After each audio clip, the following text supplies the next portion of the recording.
Go ahead, Deputy Warden. Thank you very much, Mr. Chair. In regards to the placement of agenda items, I'd like to move item number 9, new business, in front of item number 8, business arising from the minutes. This is because a decision we may make in the first item in new business might change the tact or our decisions, or we might have to defer decisions on something. On item 9.1, consolidation. That's the reason why I asked to have that change. The agenda circulated. You just want 9.1 or the whole new business moved? Just 9.1? Just the whole new business moved. The whole, all of Yes, all of 9, them. okay. Fine. Was there anything further? Hearing none, I'll accept a motion to approve the agenda as amended. Moved by Deputy Warden, seconded by Councillor Allen. All in favor signify by saying aye. Aye. Contrary minded, motion carried. Thank you. Item number 5 is the declaration of any conflict of interest. If any councillor can declare it now if they see any conflict of interest on any of the items on the agenda. If not, and when the item does arise, if you realize, please declare it. Item number 6 was presentations. There is no presentations this evening, councillors. Item number 7 is the approval of minutes of January 8th, two sets, and January 22nd. What is the wishes of council? Councillor LeBlanc, you have the floor. I move for the approval of the minutes of January the 8th, 2020, regular meeting minutes. January the 8th, 2020, Committee of the Whole meeting minutes, and January the 22nd, 2020, regular council meeting minutes. We have a mover. Do we have a seconder? Seconded by Councillor Durkee. All those in favor signify by saying aye. Aye. Contrary minded, motion carried. Thank you, Council. The next item is as the Deputy Warden has requested, it is new business item number 9. 9.1 is on your docket. It is consolidation. What is the wishes of council? Councillor Cunningham, you have the floor. Mr. Chair, this resolution will be to consider the consolidation of the municipality of the District of Yarmouth with the town of Yarmouth, and ultimately it's not decided here, but it will be decided. This is a process to enter into a negotiation with the province and our partners. So in any event, I'll read the motion. So whereas the municipality of the District of Yarmouth has considered and benefited from municipal collaboration with the town of Yarmouth, including various forms of agreements and governance structures, and whereas to a significant extent said agreements no longer meet the needs of the municipality of the District of Yarmouth, and whereas the municipality of the District of Yarmouth seeks to foster municipal governance which promotes successful outcomes in large-scale regional infrastructure projects as well as traditional municipal service delivery, and whereas the municipality of the District of Yarmouth and the town of Yarmouth are in stable financial condition, and whereas the municipality of Yarmouth sees an opportunity for celebrating the Acadian culture and a consolidation with the town of Yarmouth, and whereas the municipality of the District of Yarmouth has considered other examples of municipal consolidation resulting in models with taxation based on level of service and electoral representation by district election. Therefore,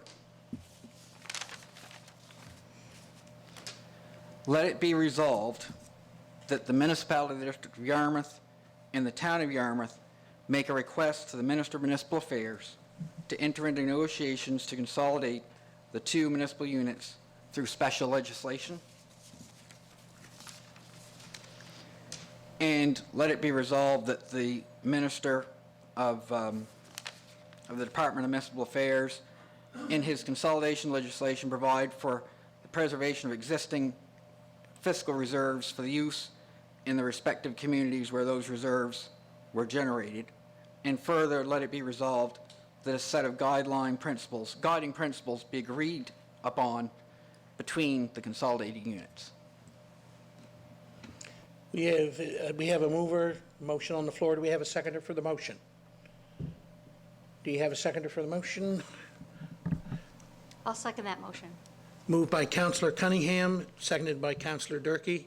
Was there any further discussion on that motion? Is there any, I'm sorry. Go ahead, Councillor Cunningham. So we've talked about this at previous meetings and chatted and so forth with people in the community. We've made some efforts at governance with the municipalities which we do the most business. I think we have 26 intermunicipal agreements which take a lot of time, staff, and ultimately aren't really that satisfying in terms of getting things done. So there's two ways to go. There's really, we've tried the route of joint council, and that has not been that fruitful. I mean, we've discontinued that. So there's a status quo, being separate municipal units, and then there's consolidation. So that's what we'll consider moving forward with the resolution.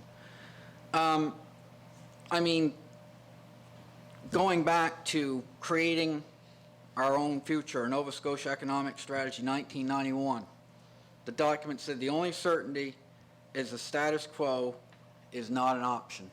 So things are not working well. We're not in terms of, we've got good partners, but the governance structure is not right to move forward with big projects like the Mariners Center,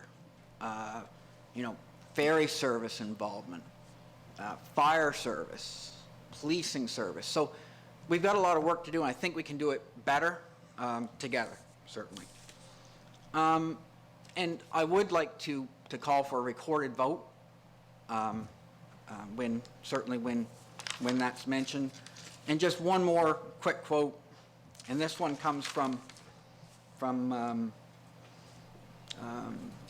or Never.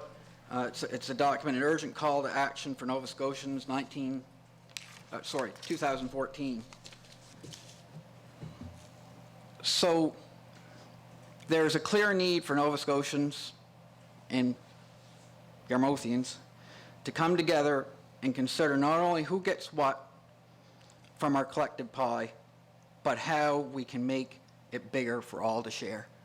So I'll leave everybody with that, and certainly I'll be voted in the affirmative. Thank you, Councillor. Councillor Durkee, you have the floor. Thank you. The province is aware of issues that we have on our regional partnerships. They've given us an opportunity to work on that together. Although municipality of District of Yarmouth issues are of prime importance to us, because that's where we live, and that's where we were voted in, and our constituents come first. Regional projects are so important in order to increase our population base.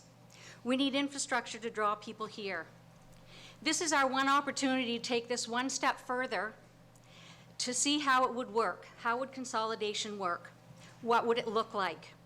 Until this is legislated, we can still change our minds. It's an opportunity for us to get together with the town of Yarmouth to see what this would look like. I have spoken with a number of residents in my own area, and I've put a comment on Facebook asking people to comment to me if they have any questions. The majority of people who I've spoken to directly are in favor of consolidation. Unfortunately, other ways to modernize the municipalities have been tried, but haven't worked. I've also spoken with members of Queens with regards to their consolidation, and they're very happy with it. Liverpool is still Liverpool, Milton is still Milton, Brooklyn is still Brooklyn. So the areas within the rural communities are the same, the town is still the same, they just work together on regional projects. This isn't about anybody's personal agenda. Council's jobs are not the priority. The priority is that we have people can work together. There have been trust issues. We've heard it all. And if we consolidate, those issues will be resolved because everybody's going to know all the counselors work together and know what we are doing. We have 27 shared services. We have difficulty with agreements, governance, decision-making. We make decisions when we come together, all three of us, and then we get back to our own councils and someone says, no, I don't agree. Then we have to go back to square one, and that's taking a lot of time out from our CAOs to even meet our own municipal priorities. We are already paying towards town structures. The infrastructure such as the Mariner Center, ferry, ports, airport, Milo, those are all regional assets. We are stagnant on major infrastructure. We have not been able to move forward to get things done.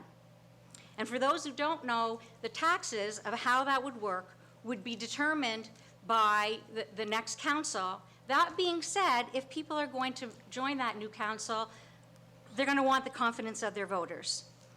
So right now, we're in a position to consolidate with the town. Between us, we have 14 councilors, and we'd have about 16,000 people. And my understanding from research that I've done is you do not need that many councilors for that many people.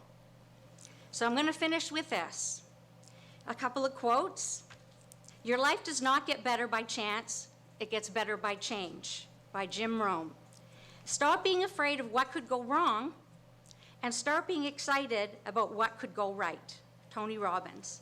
And the last quote is from the Ivany Report, and it says, if you want to go fast, go alone.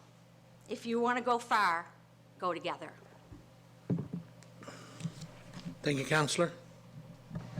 Councillor LeBlanc, you have the floor. Councillor Durkee had the right to say the African proverb. I wasn't going to use that, but anyways, you used it.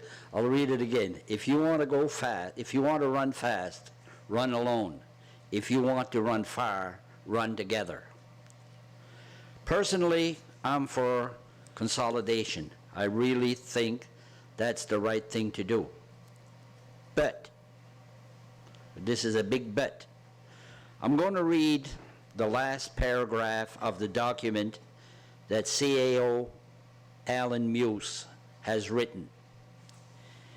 It is possible that the timing is not quite right for any unit to jump into consolidation.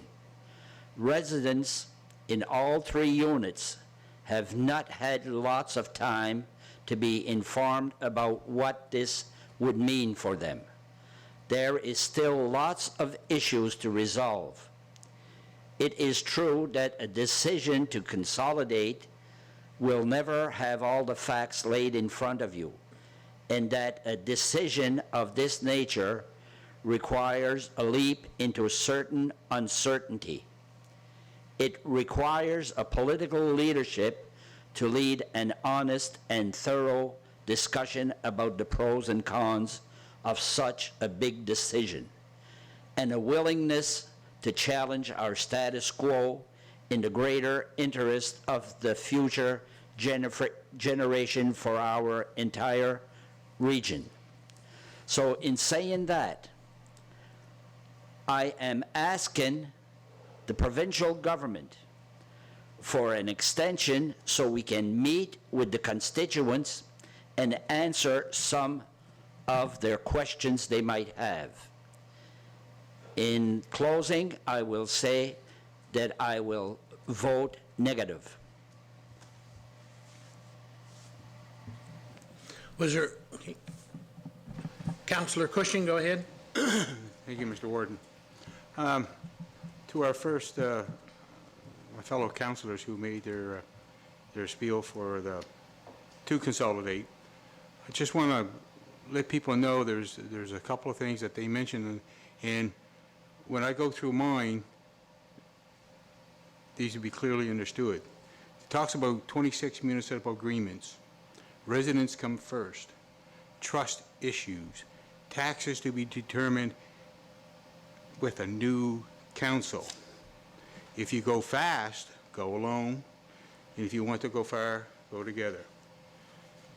I've been pondering this issue of consolidation ever since it first came up, and my last bit of research or information that I got is again from the CAO from the municipality of Argyle. He did a great document there, and it certainly laid out a lot of things. So in saying that, remember, consolidation is a topic that needs serious discussions between the three units. But obviously Argyle is not going to be there right now, but I think, okay, we know Argyle is not interested at this time. Let me stress that, at this time. A question to consider: are the residents of the municipality of the District of Yarmouth, are they properly informed? We're making a big decision tonight. I don't believe residents have had a chance to express their concerns for or against consolidation. Once consolidation is agreed to, there's no turning back. So do we want to rush into it, or do we want to go together and go far? If we don't give residents an opportunity to express concerns, it is very likely we will lose their trust. They trusted us by voting for us to put us around these tables. Now we have to put the trust back to them. All right? This was an interesting thing coming here now. During our 2 meetings with the Department of Municipal Affairs, in one of those meetings, Windsor and West Hand attended. We were told by West Hands that they conducted a survey concerning consolidation, and 68% of the people who replied to this survey was in favor of consolidation. That sounds wonderful. That sounds really impressive. It's something that we should really think about. So me, asking some questions about this survey, I found out that there are 16,000 plus residents living in this new region, and only 1,000 people responded to the survey. Now, doing my way of math in my simple way, I come up with 6.25% of the people responded out of 16,000 people on the survey. Is that a true representation of your residents?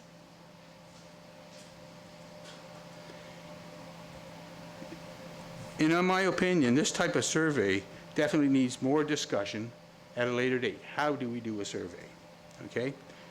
I was told once by a professional that you can develop a survey, no matter if the answer is yes or no, to get the answer you want. Things to remember: communication does not guarantee you success, but lack of communication will contribute to your failure. And I don't think we've communicated enough yet. I say, let's communicate with our other units for a clear understanding of consolidation. Will we have all the answers? No. Will we get more answers? Yes. Another item that came up through talking to some individuals in the municipality. Cost savings was another topic that came up in the light of, to light up different times when talking, so this definitely needs some further discussion at a later time.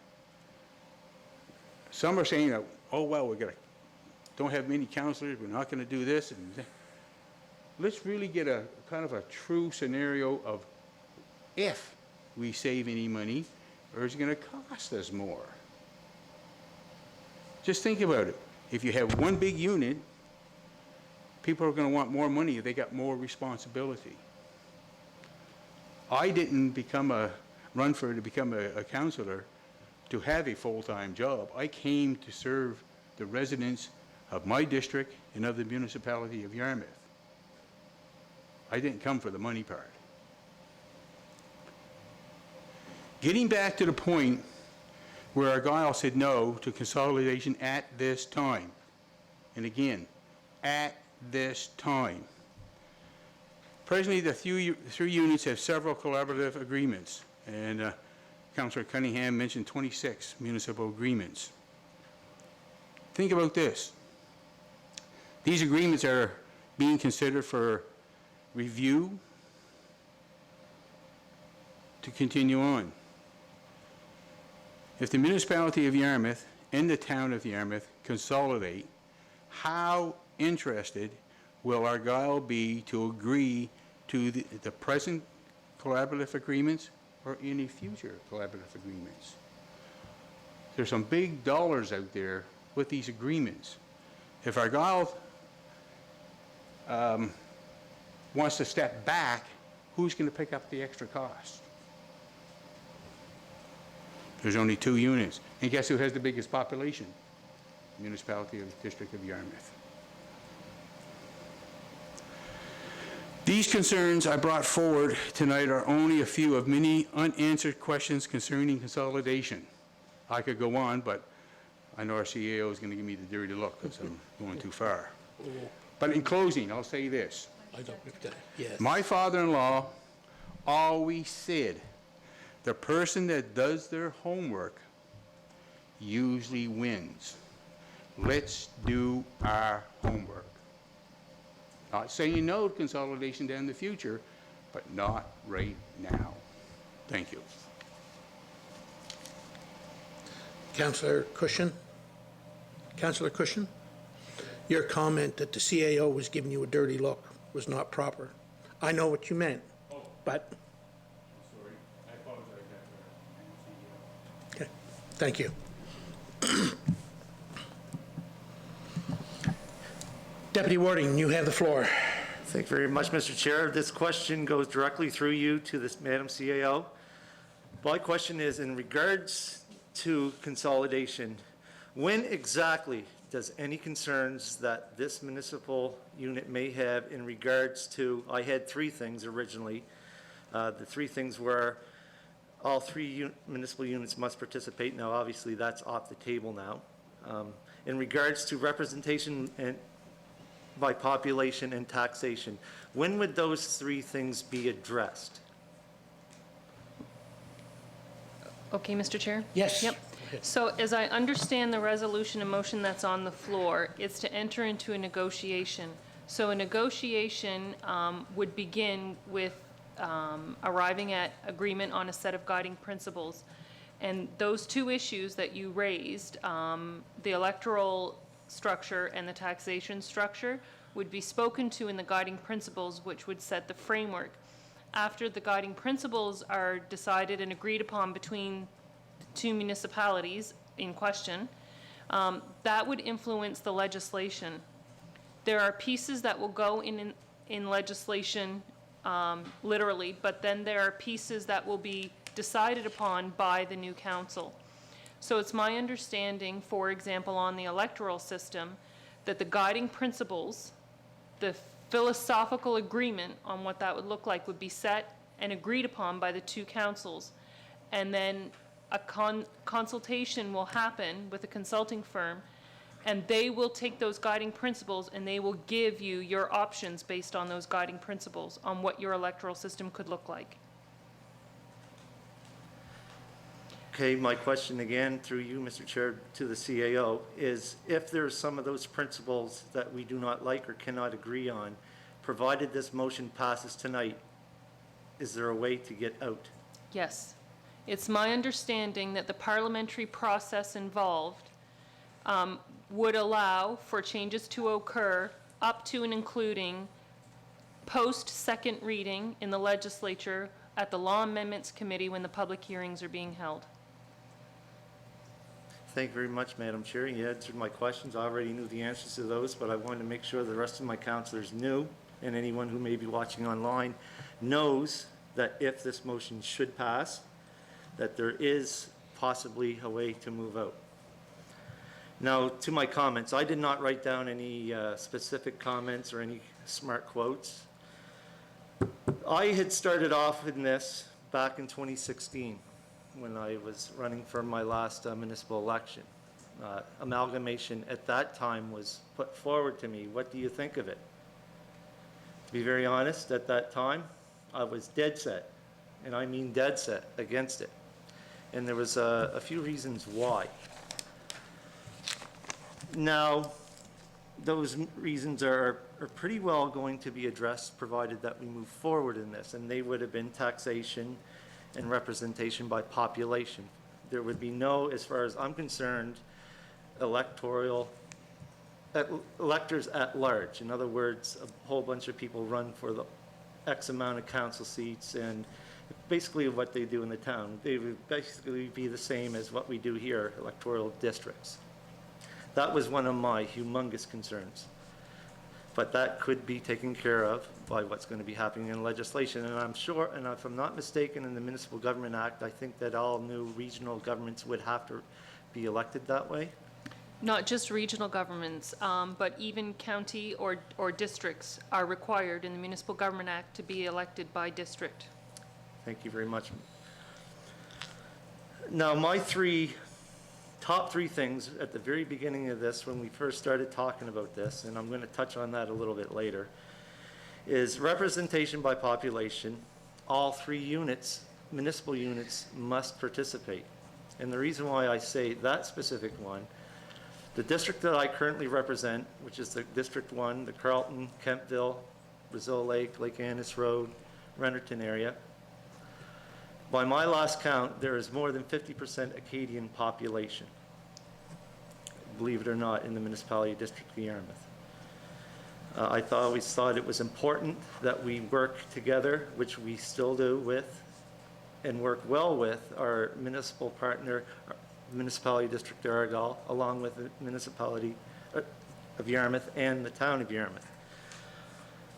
But as we all know, the Municipality District of Argyle decided last night, which I attended the meeting, unanimously, that they would not participate at this time, which Councillor Lauren Cushion had put forward.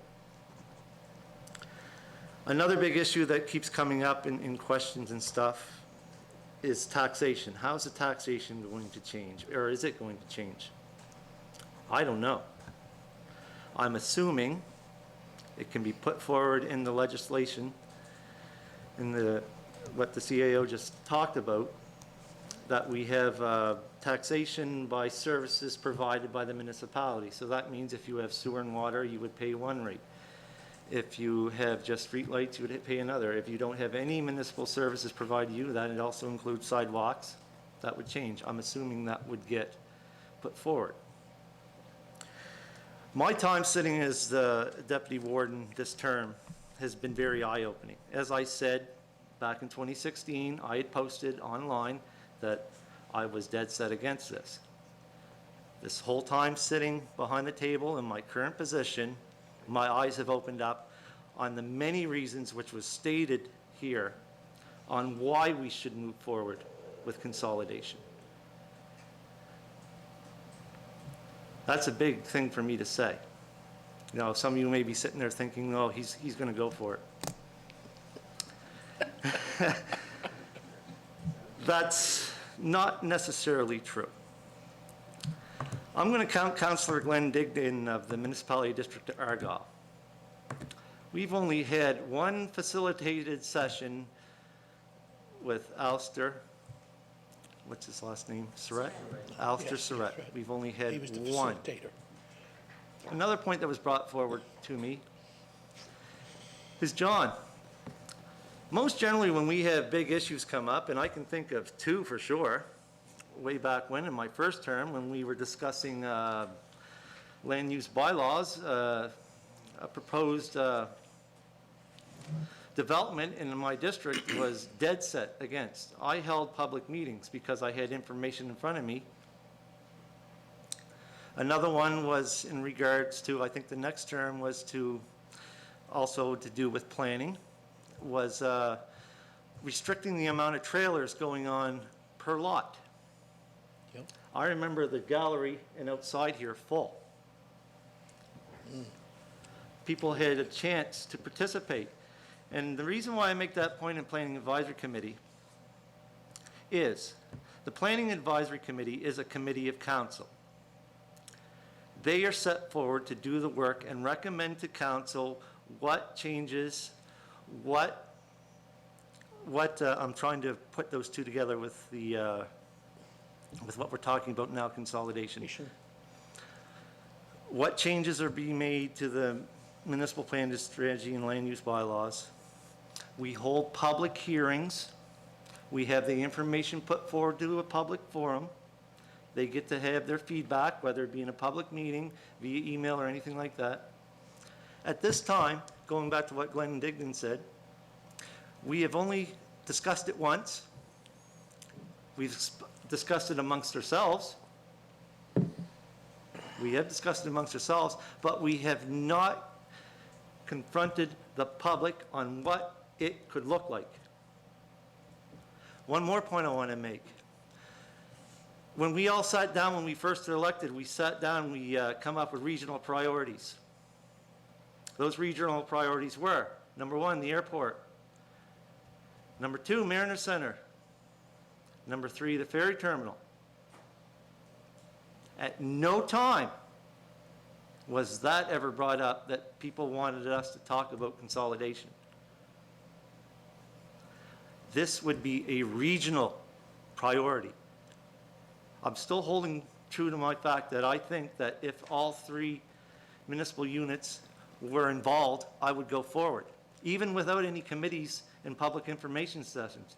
I'm committed to that. Unfortunately, our friends in Argyle do not want to move forward. My computer just went dead.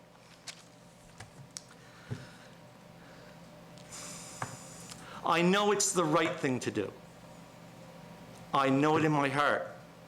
I know all the troubles that we have, that the three CAOs have, making agreements and turning around councils saying, or one council saying, no, we don't want to deal with that. One of the latest examples that I can think of is in regards to the airport, trying to hammer out an agreement, funding agreement for the airport. We had a partner stand up halfway through that, say, no, we're not going to be moving forward. And it wasn't a partner who I expected. I think this is happening too quick. It shouldn't happen this fast. I feel like I have had a gun put to my head. Don't get me wrong. I'm going to state here now, I'm going to be voting against the motions on the floor, and I certainly respect each and every councilor's decision on this. Should we approve it tonight? When the committee is struck, more than likely I'll be part of that committee. I'll be working on your behalf. But in my opinion, this should be a regional priority. The information should be put forward to the residents of the municipality district of Yarmouth to know exactly what it looks like. Because we right now have really no idea. We're going to go into possibly negotiations with the town. We don't know what it's going to look like. I can't swallow that. I'd much rather have a committee set up, a committee of the three councils or the committee of us in the town, whoever we decide. Has anyone ever explored the fact that maybe we'd be a better fit for the municipality district of Argyle rather than consolidate with the town? Think about that for a minute. Maybe that's the rate we should go. Mr. Chair, I know I've taken over my 5 minutes usually of what happens during speaking, but I will say this. I will be voting no for this current motion, but be rest assured from whatever happens tonight, this will be on my agenda item, provided I make it through the next elections, to make sure that we have discussions, community hall meetings with the public. Thank you very much, Mr. Chair. I relinquish the floor. Thank you. Thank you very much. Councillor Allen, you have the floor, sir. Wow. You've all made great points about this. When I started this 3.5 years ago, I never, ever thought I would have a decision like this that weighed on me as much as this. I can't agree more that we need a better governance system. I think we need a loud voice. I think we have 27 agreements, some with the town, some with our friend, or no, I shouldn't say friends, some with Argyle, some with both. We are diverse. We have Acadians, we have African Nova Scotians, we have more immigrants coming all the time. Aboriginals, Acadia First Nations. And we need a voice, and we need a big voice. We want to be heard down this end of the province from all levels of government, and we want them to know we're here. I watched the town council meeting this afternoon before coming here when they talked about this, and I couldn't agree more with most of their points about we need one voice. And it keeps resonating with me, one voice. 27 agreements. If we amalgamate with the town of Yarmouth tonight, not that it would happen tonight, let me rephrase that. If we agree to enter into negotiations tonight, we still have 2 voices. We still have 25 agreements that have to be decided on by 2 councils, then gone back to respective councils, decided on again, motions made, passed, and moved forward. I want one voice. I gotta say, when I got into this 3.5 years ago, the word consolidation was taboo to me. I did not want to hear it. I grew up in the municipality, and I'm from the municipality, but when I go away, I am from Yarmouth. When we go anywhere, we're from Yarmouth. And it doesn't matter whether I'm with someone from Yarmouth or someone from Pubnico, we're all from Yarmouth.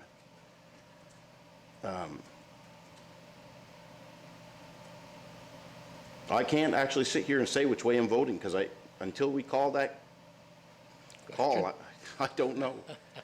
It's tough. But I do want everyone to know that this is the way of the future, and we got to grow. We have to move, we have to grow. It's how we move together, and together is the word for me. It's a struggle.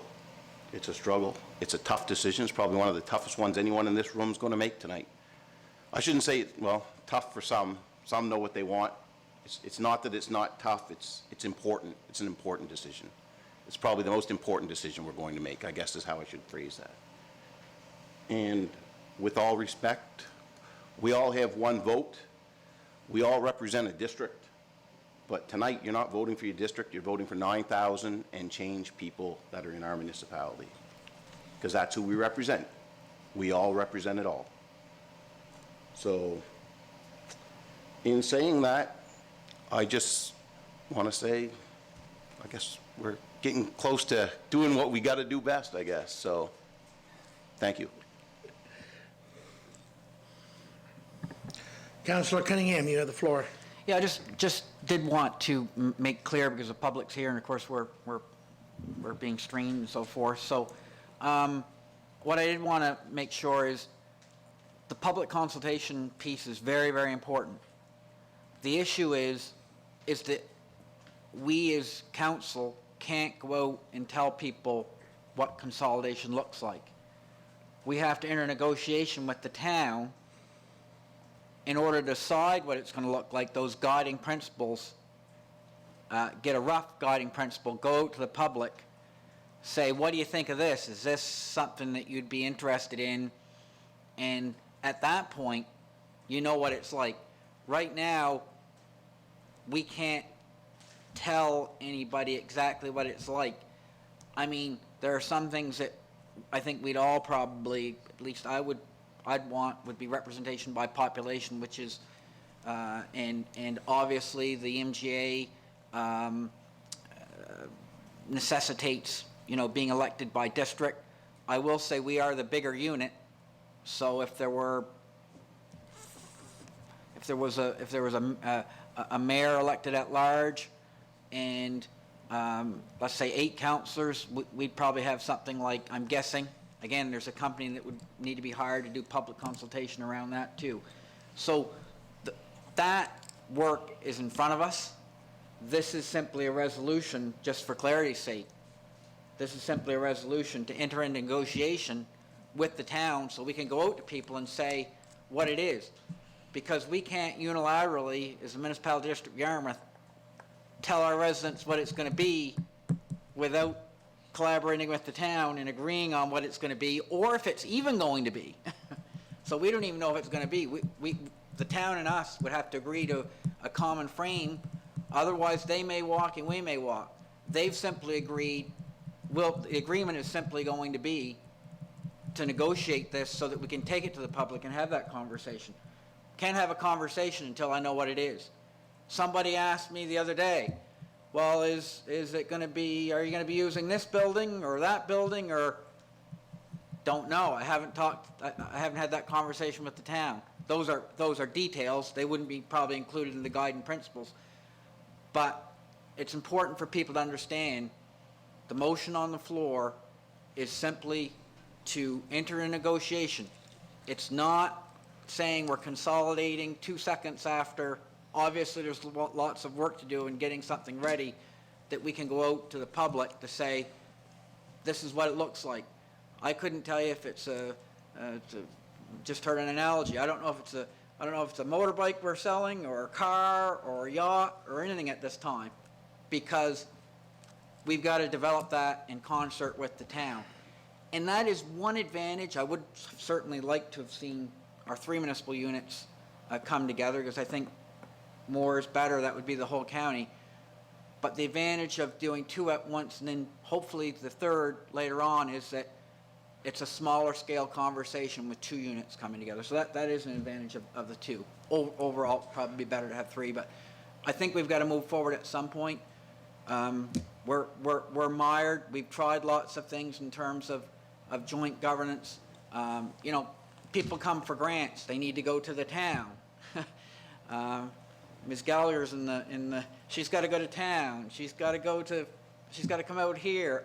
Everybody has to do that. So it's just not an efficient way to run the business of the county.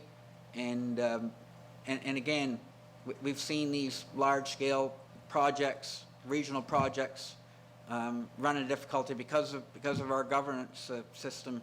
And I'd like to see that change over time. So I'd like to see us move forward and talk to the town, and then go out to the public and say, this is what it looks like. Do you like it or not? Councillor Allen, okay. Councillor Durkee, you have the floor. Thank you very much, Mr. Chair. First of all, I just want to thank Councillor Allen for his point of view. I really appreciate the whole one voice. I think that's really important. I think we're stronger if we get together. And I also want to thank Councillor Cunningham to my right for clarifying that we will be talking to the public. But we can't do it because we'd have to negotiate with the town first. And if we get out there and those negotiations don't work, or the town folk or the county people don't like it and it's not going to work, then we're making decision to move forward with negotiations. If we think it's not going to work, we don't have to do it.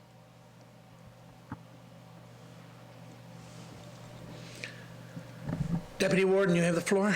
Thank you very much, Mr. Chair. My question is through you to the CAO once again. In regards to the guiding principles in the legislation, the province is going, I guess there's 2 parts to this question.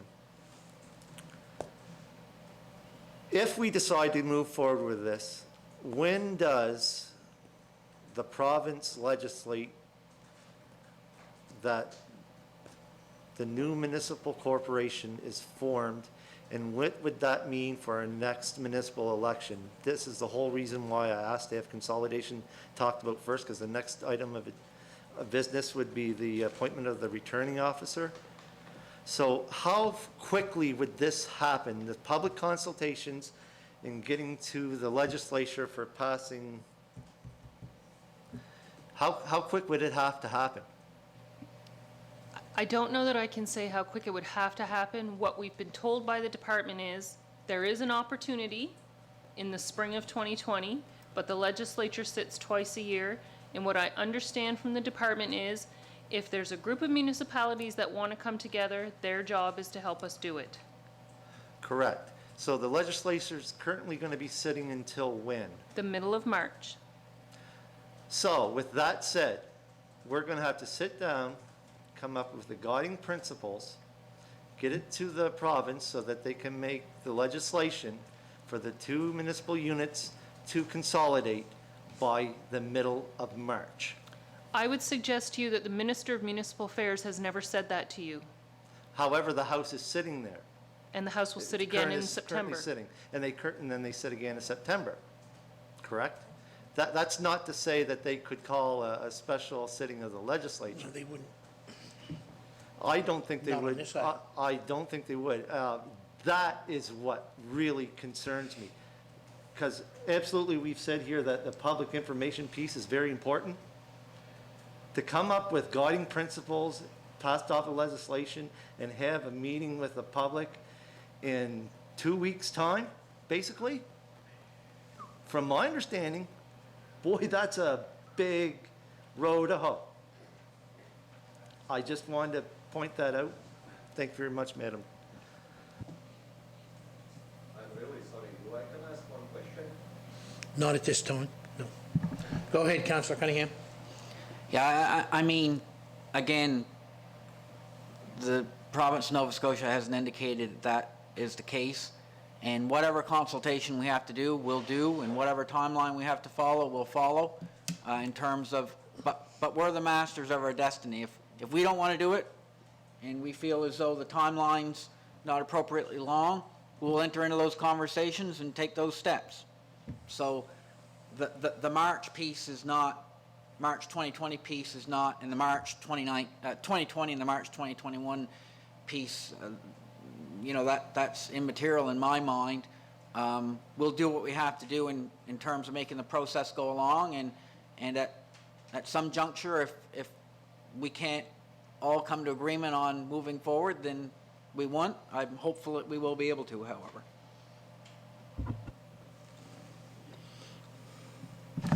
Councillor Allen? Heck, we're all getting a good second go-around. I may as well jump in. You hit three. You went right off my train of thought there.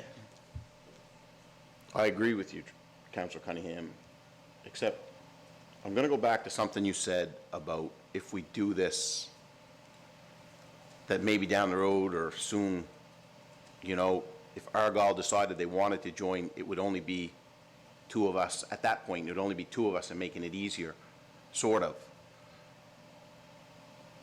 I could be wrong, but I think we'd probably have to go through the whole same process again, which would then involve staff.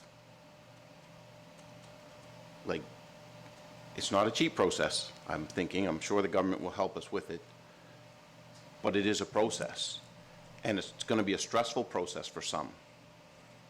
And I'm, you know, it's back to, I'd like to do it once, I'd like to do it right, and I'd like to get things moving forward. I think that was my second time, so I'll wait a minute and then, you know. That it? Sir, it is not, this isn't a public information, or a public discussion. I always was thinking taxpayers has to say something too sometimes. That we understand, and so on, and that may happen, you know, the participation. I'm sorry. Councillor LeBlanc.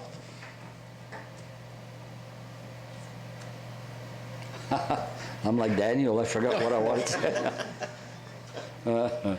Maybe I should have gone to the public. Yeah.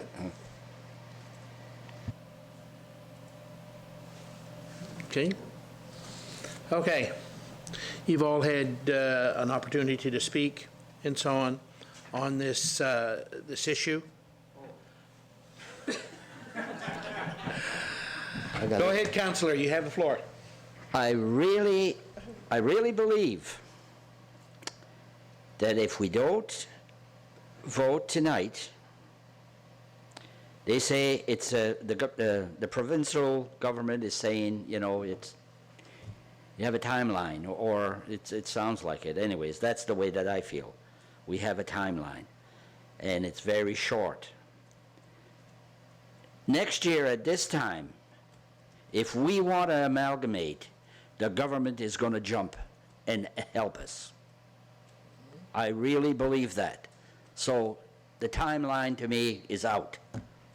If we want to amalgamate next year and Argyle wants to come in, the government is going to be there they'll take us. Yes. Okay. Thank you. I will make it clear here that amalgamation is not the word. It's consolidation. No, and I understand that, Counselor, and so on, and I want the general public to understand. Amalgamation, everybody's used to when they done HRM and CBRM, that was through amalgamation. What, yeah. And what they're considering here is in Queens, they call it amalgamation, but it was consolidation. It was not forced, and so on. It was mutually agreed upon, and so on, and that's what they're looking at here. Okay, what I wanted to get, you've all had an opportunity to voice your opinions, and listening to your opinions, each and every one of you are right in your own reflections on this issue. You all made very good topics, or very good points on this issue and so on. And I guess if I was the general public sitting out there saying, oh boy, I guess I'm for it, then I guess I'm against it, and now I don't know. But sitting here as a counselor, and as your warden and as your chairperson of this meeting, a chairperson is to run a meeting, but they also have the opportunity to listen to each and every one of the people that are speaking, and then have the final say, basically, gather all the information and so on. Councillors, I have been here the longest, as you're well aware. Sometimes having an old fogey in the house can be a good thing. Sometimes an old fogey can be a bad thing, or not a good thing. But I jotted down some points.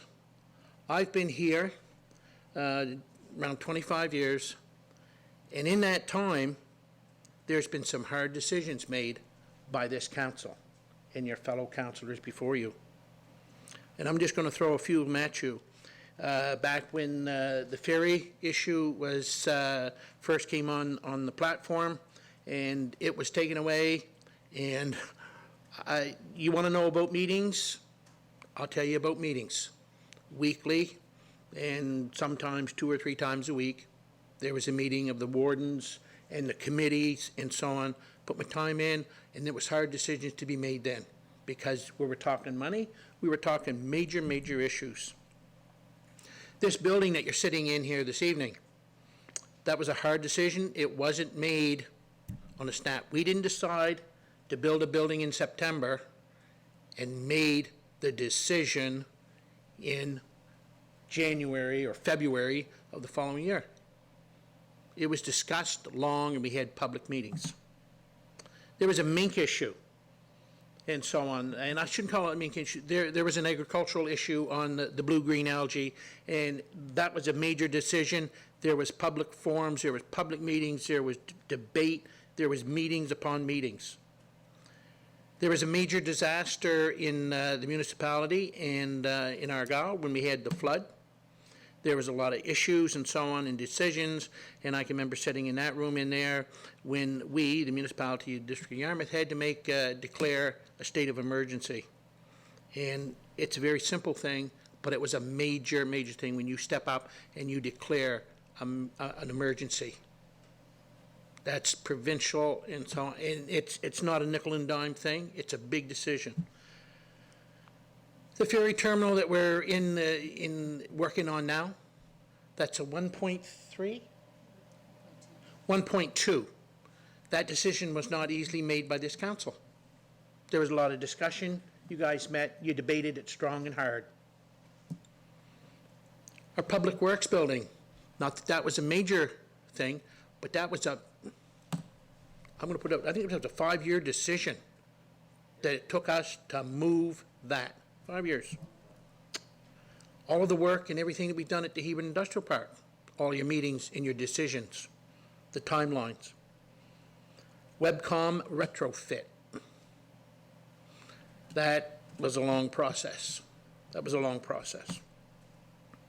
Mariner Center, all of the decisions and so on, and we're finally moving forward on that. We're still on the expansion issue, but that'll be handled and dealt with. And one of the things I wrote down here, and I better wait for that. It was mentioned here about the government supporting things in this area. And I joked, if the provincial government is not supporting the municipality of Yarmouth, or the town of Yarmouth, or the municipality of Argyle, because we don't speak as one voice, then shame on the provincial government. We are residents, we are a municipal unit in the province of Nova Scotia.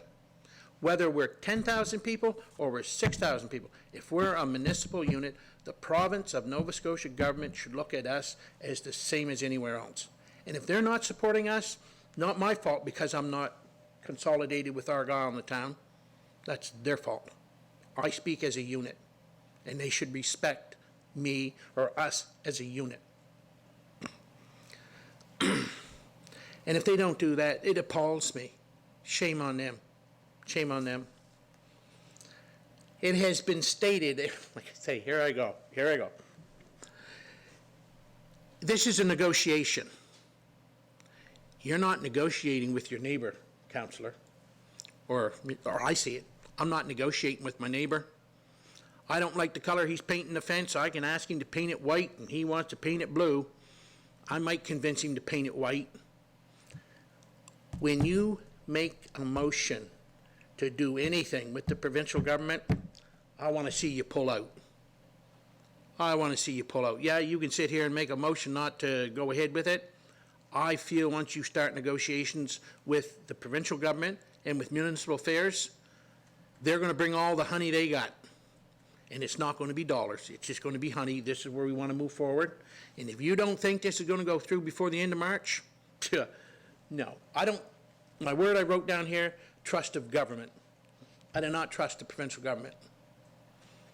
Now, they're going to see this and they're going to hear this and so on. Oh, if you don't trust us, we ain't going to do anything for you. That I can't help. I don't trust the provincial government. If you folks, or if this council decides to move forward with this negotiation, you're in moving forward. And the last word that I want to use, I've heard it across the province because I sit on a couple of provincial boards and I hear it at those provincial boards. I've heard it from the municipality of Argyle. I've heard it from the town of Yarmouth. I've heard it from a lot of different municipal units, and it's the word transparency. And I'm thinking, man, here you guys, or here this council is looking at doing something, and we haven't even asked Mr. Taxpayer. We haven't even asked. Now, we have to make decisions even if our residents aren't always in favor. A lot of residents weren't in favor of this building, but it was what was needed in council seeing that. And they've come to respect that decision. I think it's the same on this. I cannot sit here as a representative of some of my residents in my district and not have gone out and had public meetings that they can participate in if they wish. If they're not interested, they don't need to come.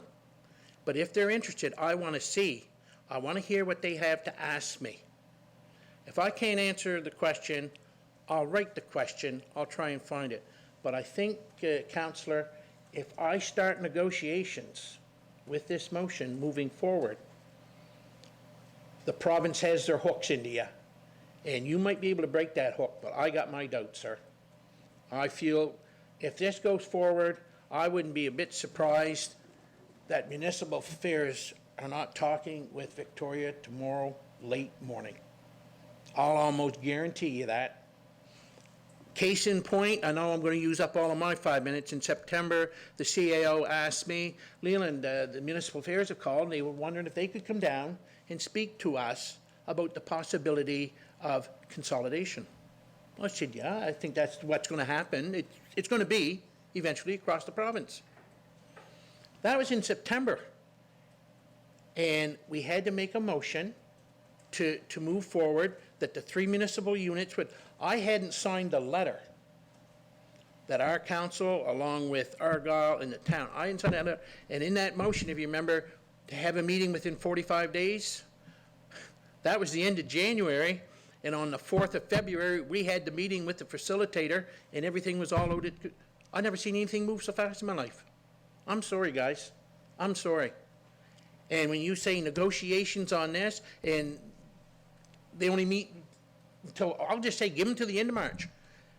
Tomorrow, they'll start legislation, and I'll guarantee you it'll be in the House by the first week of March, and it'll be voted on, and it'll be done, first reading, second reading, it'll be gone through, and you guys, we will be on that road. So I'm saying that to the councillor and the seconder, I will not be supporting your motion at this time, sir, and seconder. Sorry, you've done a lot of homework, you've done a lot of work, a lot of good information here this evening, and I appreciate everything that's been put out here on the table, and so on. And also to the person, to Councillor Cunningham, you asked for a recorded vote on this. Okay, that'll be held, and so on. Was there any other comments? Does the CAO have any comments or anything at this time? Okay. Okay. Councillor I Cunningham. would just like to correct the record that when somebody makes a motion and it's seconded, it's not my motion, it's not the seconder's motion, it's council's No, motion. yes, I'm sorry, I apologize, but I just wanted to let you know, sir, that's all. After this motion, if it fails, I have a comment that I'd like to make to you as council, and so on. So is there any further discussion on the motion? Question being called, we've asked for a recorded vote, so I will go around the table, starting with the deputy warden. Your vote, sir? Microphone, please. Oh, your mic. Go ahead. Nay, Mr. Chair. Nay. Councillor Durkee? Go In ahead. favor. Councillor Cunningham? In favor? Councillor LeBlanc? Go ahead. Nay. Councillor Allen? Nay. Councillor Cushion? Nay. And myself is a nay. That's 2 in favor and 5 against at this time. Okay? My comment to the council, and the CAO can possibly back me up on this.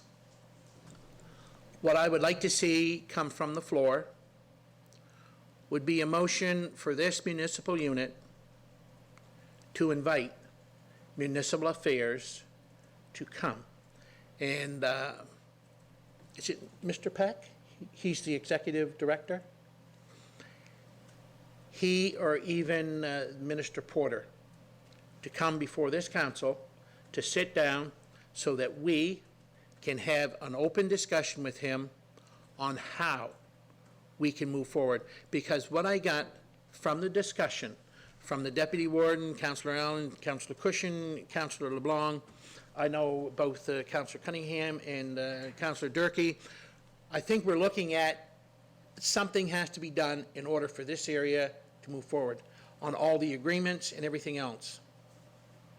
I think we could have some helpful advice. Not that we're going to do anything in the year 2020, but how we can move forward and that the CAOs can give us some leadership and so on. Now, I realize in October, some of us may not be returning, but there would be maybe, I guess I'll use the word, Victoria, a bit of a foundation if the new councils, our council wishes to move forward in the town. I don't know if we'd want to invite the town in Argyle to sit with us with Mr. Porter and so on. That would be up to you. But that's my suggestion, so I would look for some discussion from you off the floor. Deputy Warden. Thank you very much, Mr. Chair. I would like to make a motion that this council invite Mr. Peck and the Minister Porter come down and discuss with our municipal council ways to move forward On consolidation. on consolidation. Next up, Councillor Cushion. And I'll second that. Okay, been moved, seconded. Okay. Councillor LeBlanc. I don't know if it's too late, but I would have liked to add that the three councils would meet with these people. Is the mover and the seconder fine with that? Is that something, or you wish? Okay, they're fine with that. Thank you. So it'll be the three councils to meet, okay? Going back, Deputy Warden. Thank you very much, Mr. Chair. The reason why I voted against the last motion that was put forward to the table, I was leaning, to be very honest, towards voting yay on that motion. However, when I had stated that the timelines is what was really concerning to me, that was concerning. And also, I stated in my original debate when we were discussing the motion that I would work to make sure that this moves forward, because I did say I'm not in favor at this time. But however, that being said, I am going to work to make sure that this is a reality, because I have seen the writing on the walls. I do know how hard it is to move forward with intermunicipal agreements. And I think we should sit down with the province and say, hey, look, we know there's a problem here. We need a solution. I was very concerned about the timeline that was previously put forward on us. However, with all that said, I want to move forward on this, to have discussions with them and how we move forward in public discussions. Okay. I do believe this is coming, but I want to be in the driver's seat. I don't want to be a passenger, or I don't want to be hanging on the bumper screaming for dear life. Councillor Cushion. Thank you, Mr. Warden. I totally agree with the Deputy Warden. At this time, it's the three key words that even the municipality of Argyle said. So, and I don't like to be rushed into things, and I think that was my biggest reason why. I certainly want the input from the residents, and not only in my district, but all the districts in the municipality of Yarmouth, just to, again, if we hold a public meeting, if 3 people show up, so be it. You know, but at least we go out and ask. It's on record. Give them some type of information. So, Councillor Durkee. I'm not sure how to say this, but I'm going to say it anyway. We have an issue, and that issue is trust, which I had already mentioned. And no disrespect, Mr. Warden, but you just said that you didn't trust the provincial government. And so the problem I see is, will they want to come down here and speak to us, knowing that maybe our council doesn't trust what they're telling us? So I think... Go ahead. Yeah, go ahead. There's a motion on the floor. We've had a seconder. Is this discussion around that motion? Yes, it is. Okay. I'm, not just you, I'm just kind of, Yeah. I find we're kind of back onto the consolidation topic that we were talking about, and I'm not referring to yours, Can I finish? all the Sorry, comments. can I finish, Yeah, please? yeah. My point is that the motion is to invite members of the Department of Municipal Affairs here to discuss consolidation or working out the issues that we have, but we're saying we don't trust. So I'm not sure that would even be successful, that they would be willing to come down here and speak to us if we give the impression that we don't trust them. So that does have a lot to do with it. We can invite them, but we don't know if they would agree. Councillor Cushion, go ahead. I understand what Councillor Durkee is saying, and it's a very good point, but I'm sure these members of the province have had some pretty strong language said to them before, and I don't believe our warden was out of line with some of the words he said. Probably, if I was, I have a habit of saying some words that I shouldn't, but anyway, I think they would be professional enough to come down and see us. I really believe that. I think they would, make it happen. Oh, I'm sorry.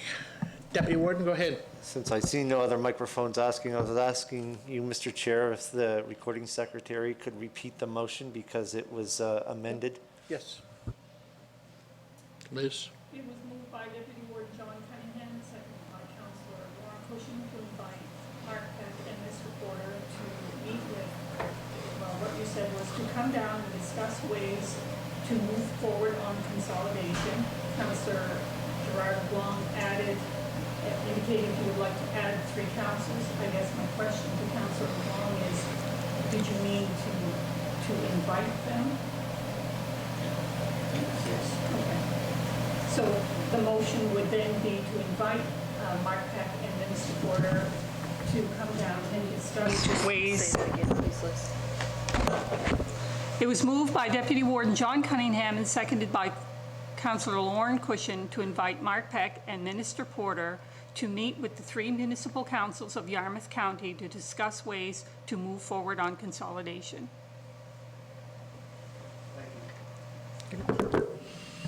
Councillor Cunningham? I wasn't going to say anything additional, but I'm talkative, so I will. Just I think that my comment is that I think we'd better really think about what we're going to talk to them about, because we just had a motion to not move forward with a resolution to enter negotiation for consolidation. The municipality of Argyle just said, no, not at this time. So I'm just not certain what it is that we present at that meeting, given that. So maybe I'm confused, but I'd like to hear about what the agenda would be if we're going to invite them down, because I don't think anybody should be invited down without a clear agenda. Right. CAO? Thank you, Mr. Chair. So I would quite agree with Councillor Cunningham.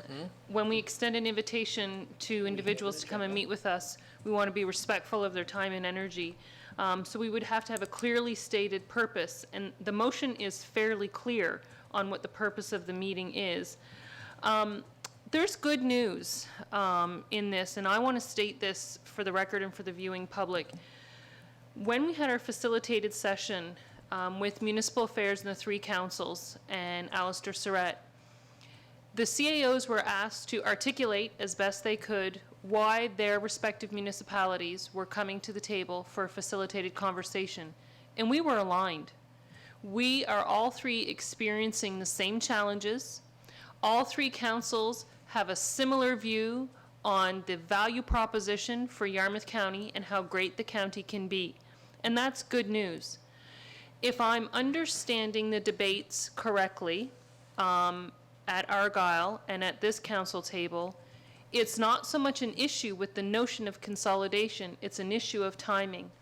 And if your request to Minister Porter was to ask him to find a way to facilitate consolidation that provided an on-ramp and a time sequence that made the councils comfortable, that's a very specific ask. He would know it in advance, he would be able to do his research, and we may have a productive meeting.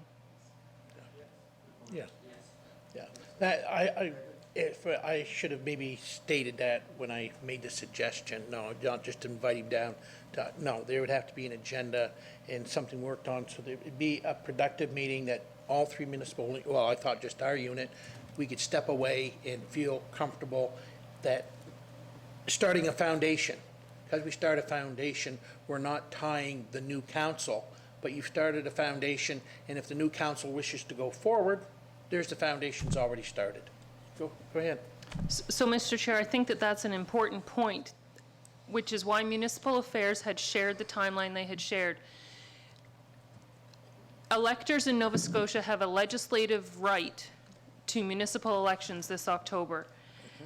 And that's a right that they have. If that right is going to be changed or amended, it can only be done in certain ways. And so the pressure on the Minister of Municipal Affairs is not just to accommodate a desire to consolidate at Yarmouth County, it's also to respect the rights of the electors. And so if the conversation is less about whether or not consolidation is the right thing, and more about creating a timeline for that to happen, that's interesting. That's very interesting. Okay. Was there, I see no other mic on, was there any further discussion? Hearing none, ready for the question? Question being called. All in favor signify by saying aye. Aye. Contrary minded? Motion carried. Thank you very much. We'll move on to then to 9.2. Appointment of the returning officer, and the name here is Dean Fuller. What is the wishes of council? Should be, I think it's Councillor Cunningham. I'll move that we appoint Dean Fuller, returning officer, and we'll make that contingent on any potential consolidation. I don't think that's going to happen now, but we will make that. Yes. It's been moved by Councillor Cunningham, seconded by Councillor Allen. Was there any further discussion on the motion? Question being called. All in favor signify by saying aye. Aye. Contrary minded, motion carried. 9.3, CAO report. You have that in your package. Go ahead. Mr. Chairman, just before council discusses it if they wish to, there is a typographical error. Under policy bylaw work, I've made reference to the low-income exemption, and I've written it as a bylaw. That is a typo. That is not a bylaw. That is policy. What is the wishes, go ahead, Councillor Cunningham. Yeah, I mean, the issue of the ferry terminal was brought up earlier, and there's some work going on there.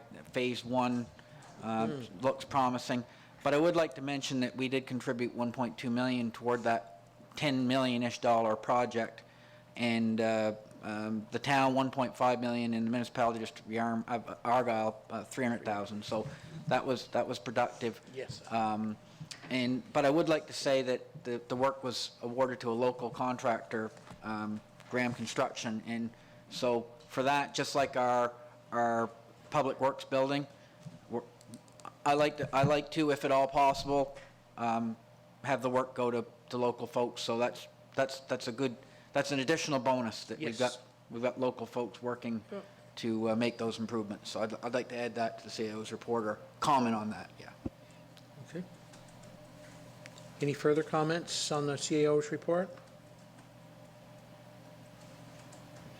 Hearing none, I would request a motion to approve the February CAO report. Oh, okay.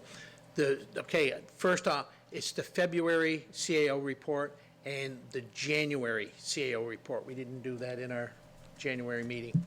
So is that your motion? Yes, my motion. Okay. Do we have a seconder for the motion? Second. Seconded by Councillor Durkee. Was there any further discussion? Question being called. All in favor signify by saying aye. Aye. Contrary minded, motion carried. Thank you.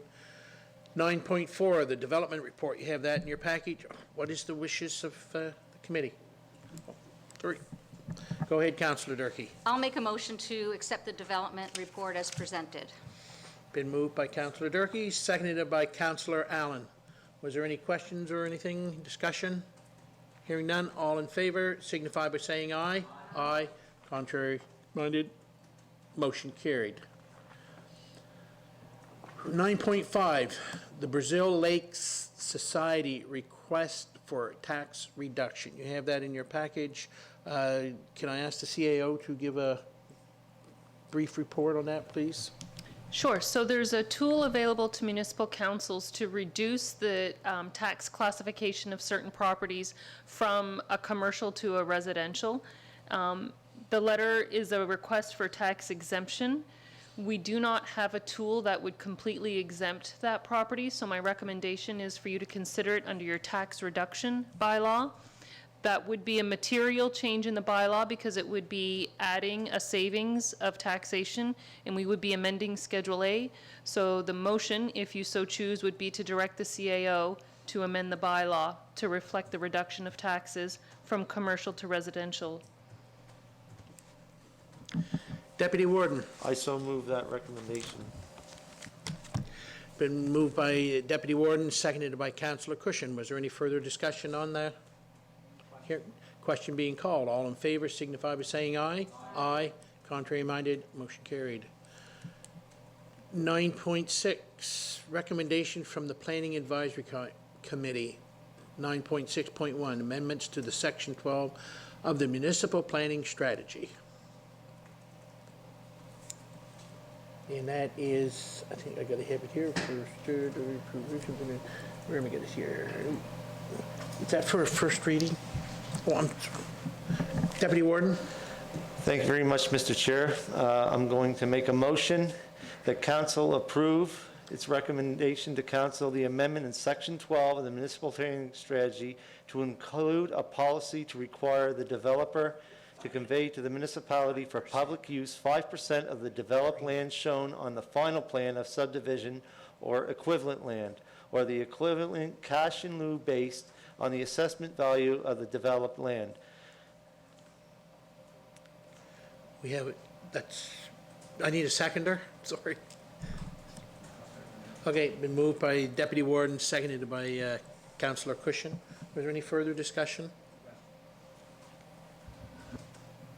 I see no discussion. All in favor signify by saying aye. Aye. Contrary minded, motion carried down. Oh, where am I at? 9.6.2, amendments to the subdivision bylaw. And you have that in your package, and that's for first reading, is it not? If that's the wishes of council. Go ahead, Council, Deputy Warden. Just a minute, Mr. Chair. My computer is going a little bit haywire. I'm just trying to pull that up.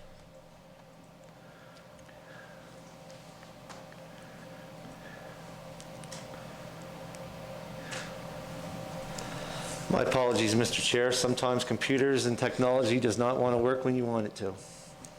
Therefore, Mr. Chair, I move this recommendation by council to recommend the municipal subdivision bylaw to be forward to council for first reading and therefore afterwards public hearing. Do we have a seconder? Just to clarify, Mr. Yes. Chair, this is first reading. This is for, but you second? Yes. Okay. That's the, you have to, I'm sorry, now I'm starting to get a little confused. We have to have a mover and a seconder for the first reading. And I just want to clarify that the deputy warden is moving first reading as recommended by the PAC. Yes. Thank you. Second, yes. I see no discussion. All in favor signify by saying aye. Aye. Contrary minded, motion carried. Thank you. Okay, that's all in, because we moved everything from new business up, and now we're back to item number 8, business arising from the minutes. You have that in your package, councilors. 8.1, letter from the YMCA, support from the January 22nd regular council meeting. You have that in your package. What is the wishes of council? That's what you, Councillor Allen? Is that what you want to talk about? The YMCA, the money for the assessment? Go ahead. Yes, I want to make a motion that we, hold on a sec, I just want to open this back up. You don't have to put that in the motion.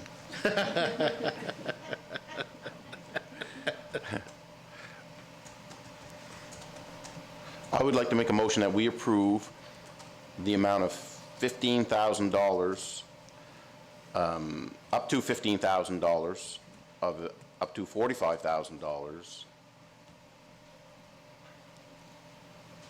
for the facility condition assessment for the YMCA.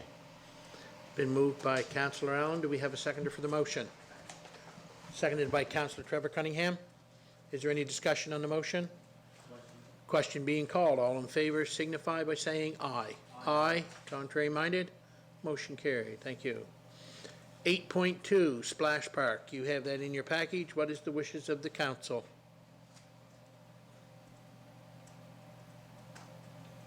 They are asking for, I think, I've read it, but I've done through so much reading in the last few days. The request is to go to Mariner Center? The request is to support the location of the splash park at the Mariner Center. Okay. What is the wishes of council? Councillor Durkee, you have the floor. No, I'm sorry, Councillor Cunningham. Yes. Okay. Go ahead, Councillor. One concern I have about this proposal, and I understand it completely, and I am in favor of a splash park, but the concerns I have are that if this goes in the Mariner Center, then it becomes a capital project that we have to approve, and then it becomes, we have to own it. What I have not seen is, what would the operating costs of a facility be? And so that concerns me that we haven't seen that information yet. Good point. Good point. Point. Is there any further discussion on but the request is that for the support, they're looking for support from the municipality of Yarmouth that they can go to Mariner Center. Councillor Cushion. Thank you, Mr. Warden. I have no problem with the splash park. The only thing is I have a problem where they're gonna try to locate it for some of the same concerns that Councillor Durkee had, but also it's a very windy spot anywhere in that area. I would suggest that they consider like a beacon park or something like that, but that's, because that originally was an area where there was going to be some type of water feature there. One concern that they brought to us that I heard was that, well, the leaves will be falling into this splash park. Well, at times the leaves start to fall, I don't think anybody's going to be using the splash park. And it's not hard to think. But that's my own opinion. Whatever council wants to do is okay with me, but I just wanted to give them my 2 cents worth. Okay. Councillor Cunningham. Yes, I mean, I think it's a good project, and the expense will, I'm hoping, be fairly limited in terms of ongoing costs. So I'll make a motion to support it being placed at the Mariner Center. Do we have a seconder? Okay, go ahead, Councillor, you have the floor. I agree with. His mic's not on. I thought he turned it, yeah, it's on now, I'm sorry. Oh, I agree with Councillor Cunningham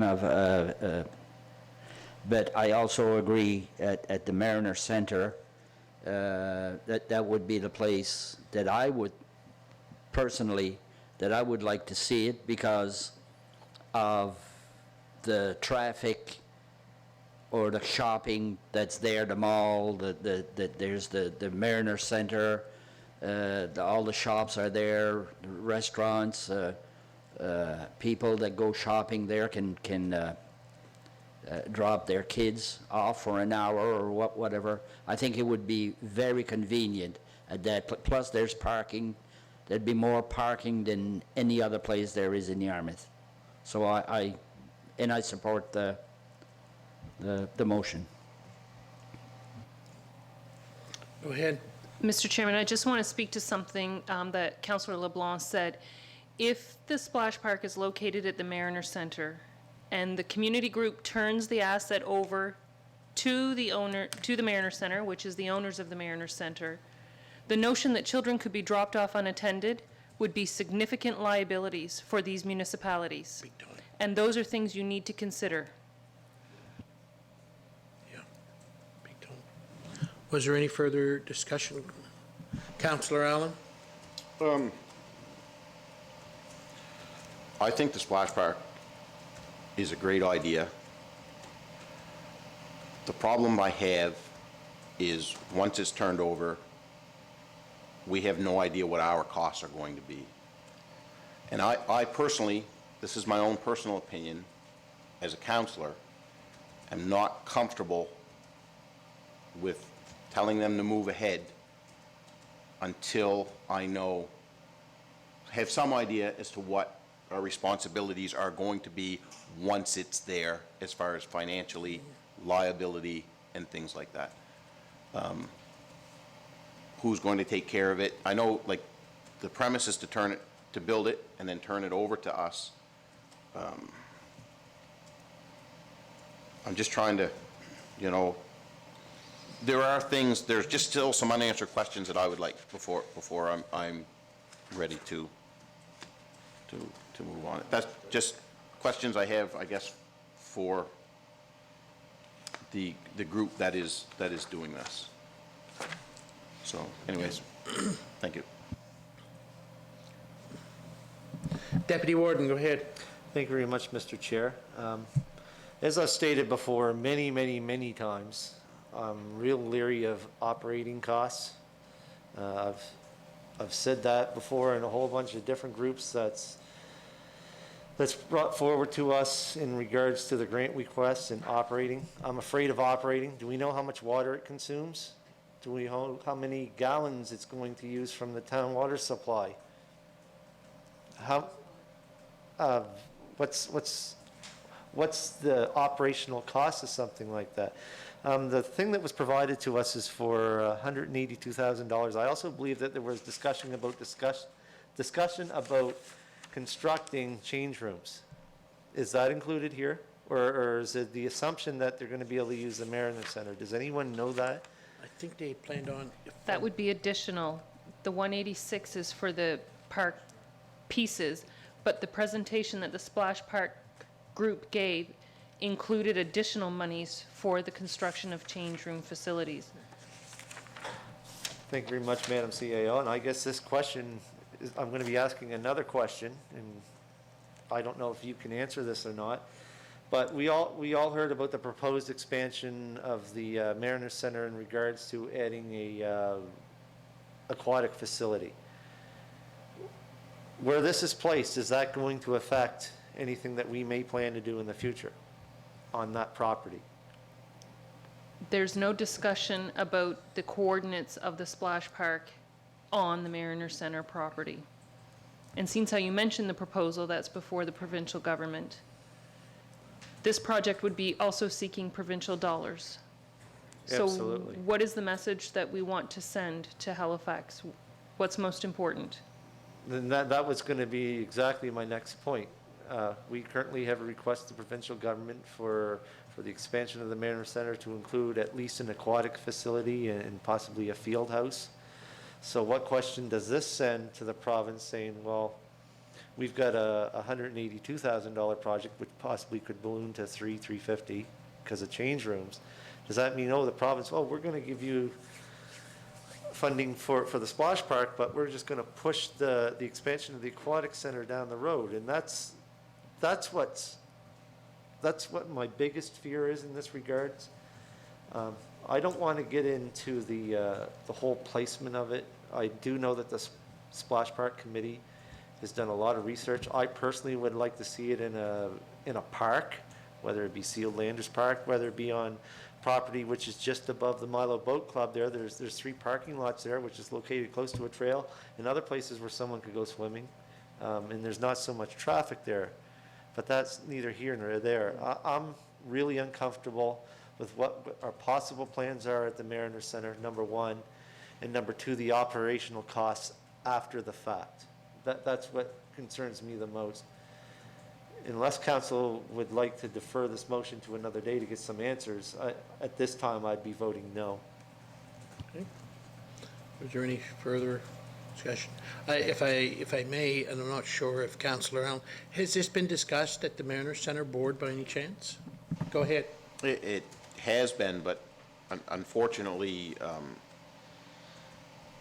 it's not the Mariner Center Board's decision. It's not their Right. property. It falls back on the municipality and the town of Yarmouth as co-owners to decide whether or not we're willing to give property to the Splash Park Group. Yeah, okay. Councillor Cunningham, go ahead. Funny we should have a talk about consolidation, and immediately thereafter, we don't know what the town of Yarmouth's doing on this file, so there you go. It wasn't long. So, anyway, I'll be bringing that up in the future, too. Those things come up. I'm not an elephant, but kind of like an elephant, I guess. Not to I'll never beat- forget. Not to So- beat this, yeah. Yeah, anyway, yeah, I'll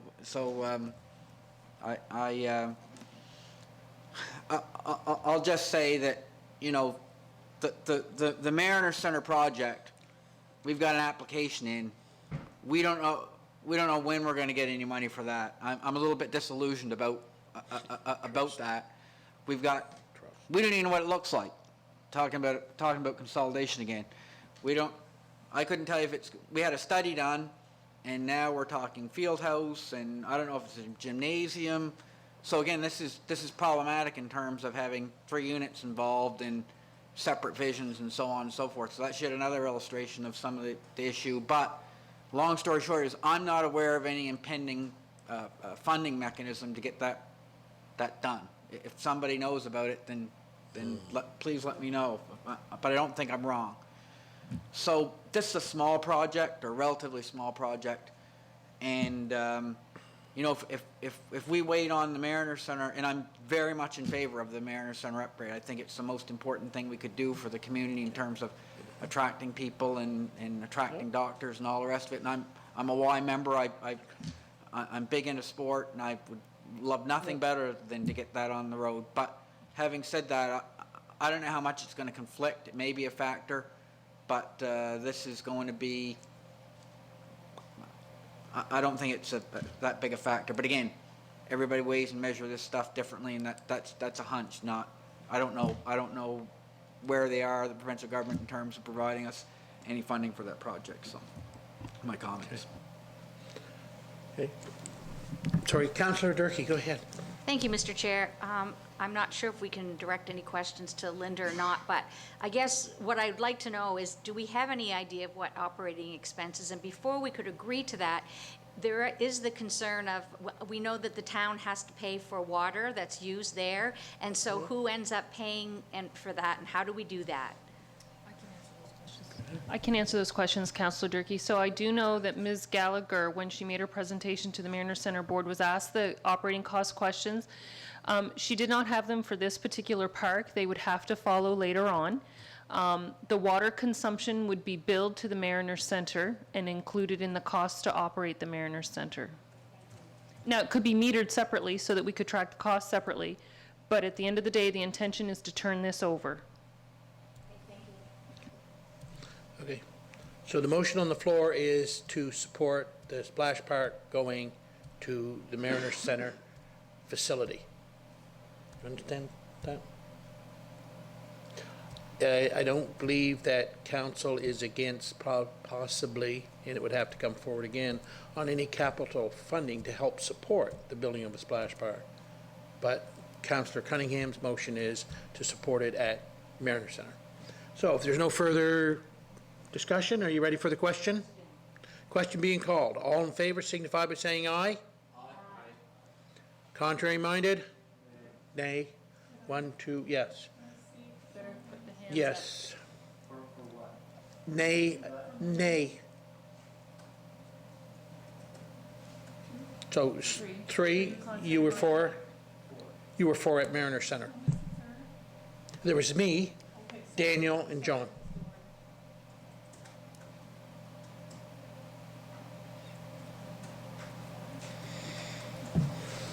Councillor Durkee's not clear on what you asked, I don't think. Sorry, Well- I voted for. Yes, she voted for, yes. It's 4, yes, it's 4-4. Go ahead, Counselor. I just want to clarify, I did vote no. I'm voting no on the fact that I don't know what the tax burden is going to be on on us as far as operations. It got nothing to do with not wanting the splash park until I could actually go out and say, this is what this is going to cost to run, then I would be, I know.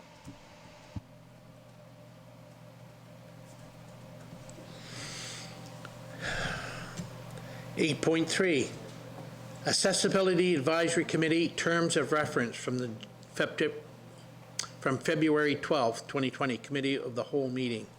And I apologize, councillors, I have not dipped into that. So I don't even know what It's a referral from committee of the whole. We've already seen it. I don't have a good memory. Are they looking for some, it's just for information? I could take that, Mr. Yes, Chairman, if you go want. ahead, I'm sorry, I apologize for. So per the legislation, municipalities are required to strike accessibility committees, which will include representation from the community and council. What's before you is the draft terms of reference that have been recommended to council by committee of the whole. They're looking that we have to set up this committee, right? Set up the committee with members? That's right, so 2 from Yes. council and 5 from the public. Once the terms of reference are approved, then we can advertise for the citizen representation. Okay, so you're looking for 2 municipal councillors from this committee, from this council? Mr. Warden, I'm looking for approval on the terms of reference. Oh, just on, okay, we're looking for approval. Somebody make a motion.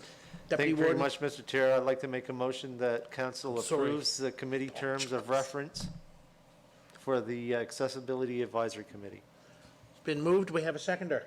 Seconded by Councillor Durkee. Was there any further discussion on the motion?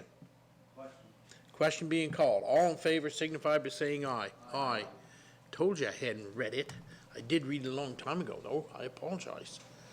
I know what this one is. 8.4. It's just ratification of appointments to Remo Executive Committee. Warden Anthony and Deputy Warden Cunningham.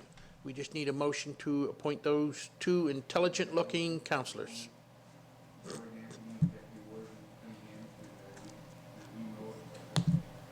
Been moved by Councillor Cushion. Do we have a seconder? Seconded by Councillor LeBlanc. Is there any further discussion or any? All in favor signify by saying aye. Aye. Contrary minded, motion carried. 8.5, appointments to the Mariner Center Steering Committee. Councillor Daniel Allen and Councillor Lauren Cushion. Can I have a motion to, oh, go If I ahead. could just please, Mr. Chair, before Yes. the motion's made, just so it's clear with respect to the motion. So it's appointments to the Mariner Center Strategy Development Steering Committee, right? We just want to be clear for the benefit of everybody that this committee is an ad hoc committee to guide the development of the strategic plan. Yeah. Go ahead, Deputy. Thank you very much, Mr. Chair. I'd like to make a motion to appoint Councillor Daniel Allen and Councillor Lauren Cushing to the Mariner Center Strategy Development Steering Committee.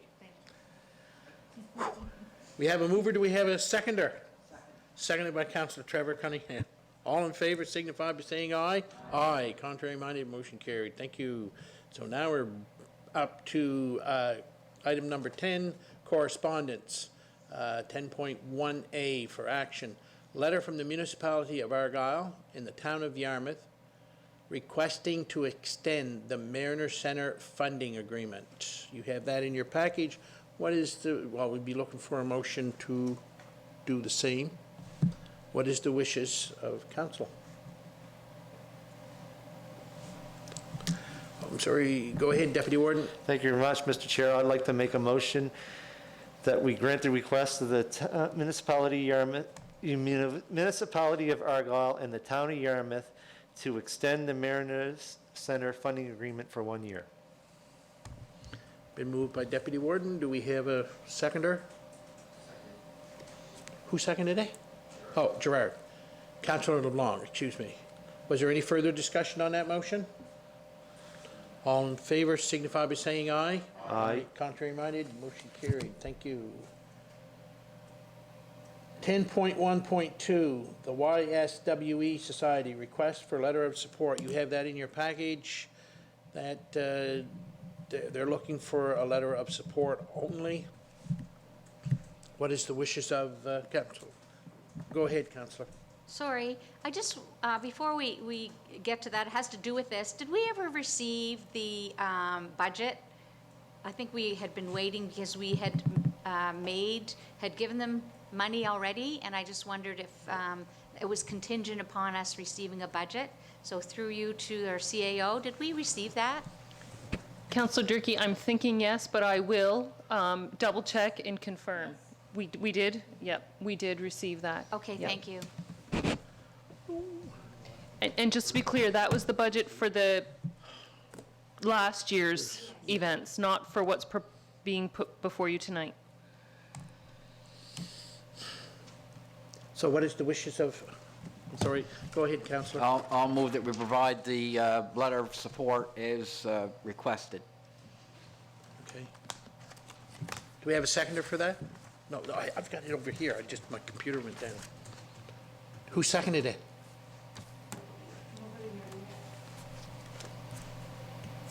Do we have a seconder for that?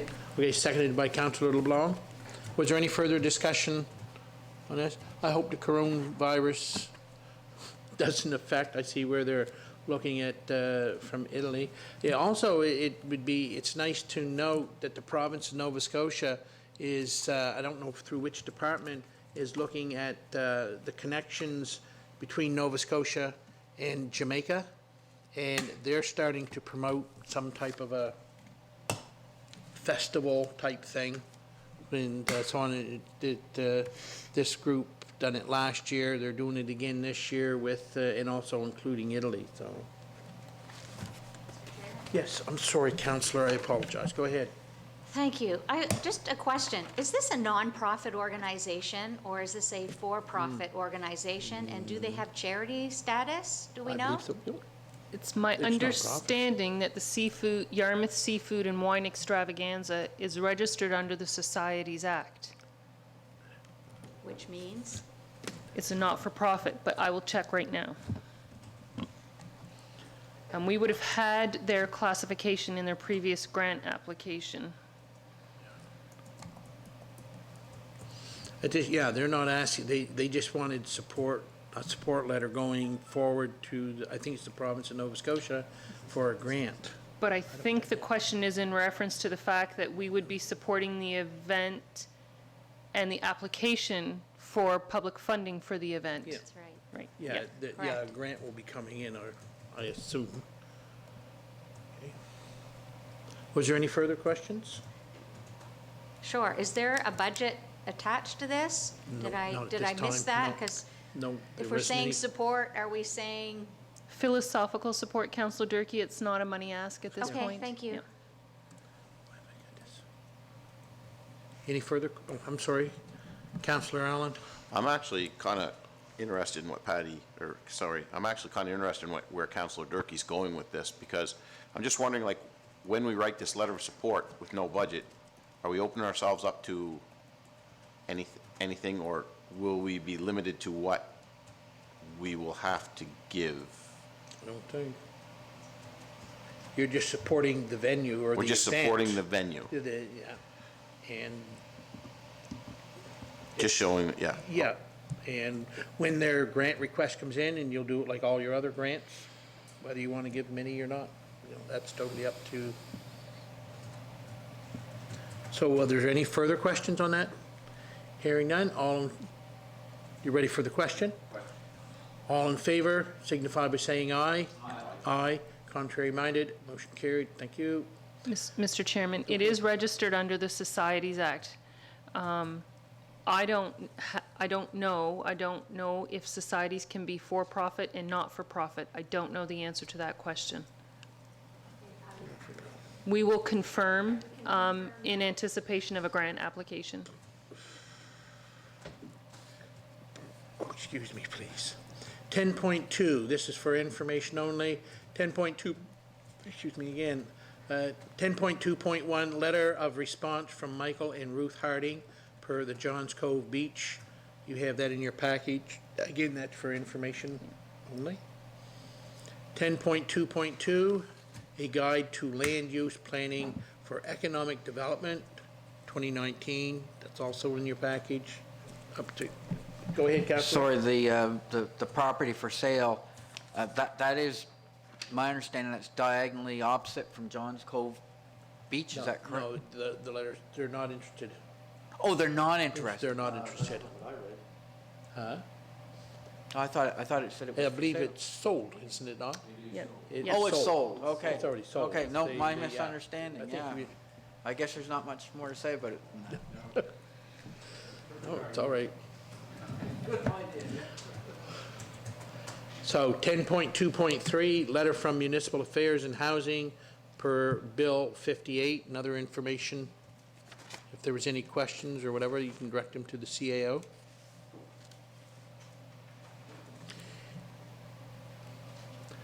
And 10.2.4, Nova Scotia Municipalities Bulletin, you have that in your package, information again. Was there any questions? Excuse me. Okay, on that note, we're going to get into reports of committees. Legal entities, Mariner Center Management Authority, any meeting? Go ahead, Counselor. We had a meeting. I want to say we're doing some great work on policies. We're getting into a lot of policies, such as, the big one that I'm really happy with is helmets on the ice, because we have too many events with people on the ice with no helmets, and they're looking at, they're working on a helmet policy right now, which I think is huge as far as safety concerns and things. We've got a couple other on the go. It's great to see that. We recently approved, we are getting a new tractor for the property. Our lease was up on our old one. The bids came in. They were all very good. We actually went with the least expensive. It was expensive, but it was less expensive by enough percent. It is a New Holland. It will be coming from away, unfortunately. But when it comes to staff who does the work, we took a little bit of their consideration into making our considerations, and it was kind of their preference, along with being by far the cheapest one. So, and other than that, we're kind of business as usual out there. It's busy, the kids are on the ice, and Mariners are doing well. They clinched playoff spot. They will be fighting for position for more home ice, which we're hoping to see. Was there any questions? I only have one question. When you say policy, Counselor, for helmets, where are the helmets not being used? Just in the school kids coming in and skating, or public skating, or? Well, as it stands right now, we do not have a helmet policy. So, I don't know, you yourself have attended Mariners games. Yes. And we'll say at Halloween, they let the kids go out on the ice to get candy. Yeah, this is just an example. This is, this isn't the only reason. Same with public skating. The kids will be there with helmets, but maybe the parents are not wearing helmets. So, just different things like that. We'd like to see everyone safety first. Yes. Safety first. Yes. So, I didn't realize. Okay. yeah. Okay. Counselor Cushion. Yes, I think, Mr. Warden, I'll speak on the helmet part and the importance of it. I spent many days and weeks on the ice, and I never did wear a helmet because I was the coach or the instructor sort of thing, right? But in the public skating part of it, adults didn't have to wear helmets, and at one time the children never had to either. But they're encouraged now, I believe, like Councilor Allen said, but the kids do now. And I think it's important for the adults also to wear helmets now, because the ice is hard, and I've seen people fall and hit their head and whatnot. So I think it's a very important policy that should be put in place for everybody wear them. Because I noticed now, the few times I've been out there watching some practices going on with the minor hockey people, I'm pretty sure I'm seeing helmets on the coaches now. So, which is a step in the right direction.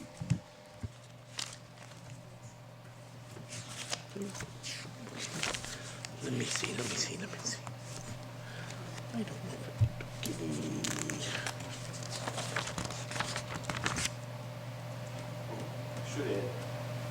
I'm sorry.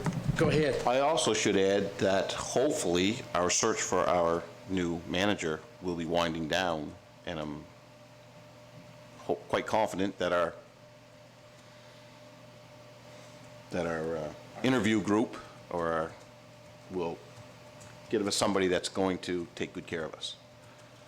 Although I would like to say that Dave Clayton, who's acting as our interim manager, seems to be doing a very good job. Okay. Regional solid waste, waste check.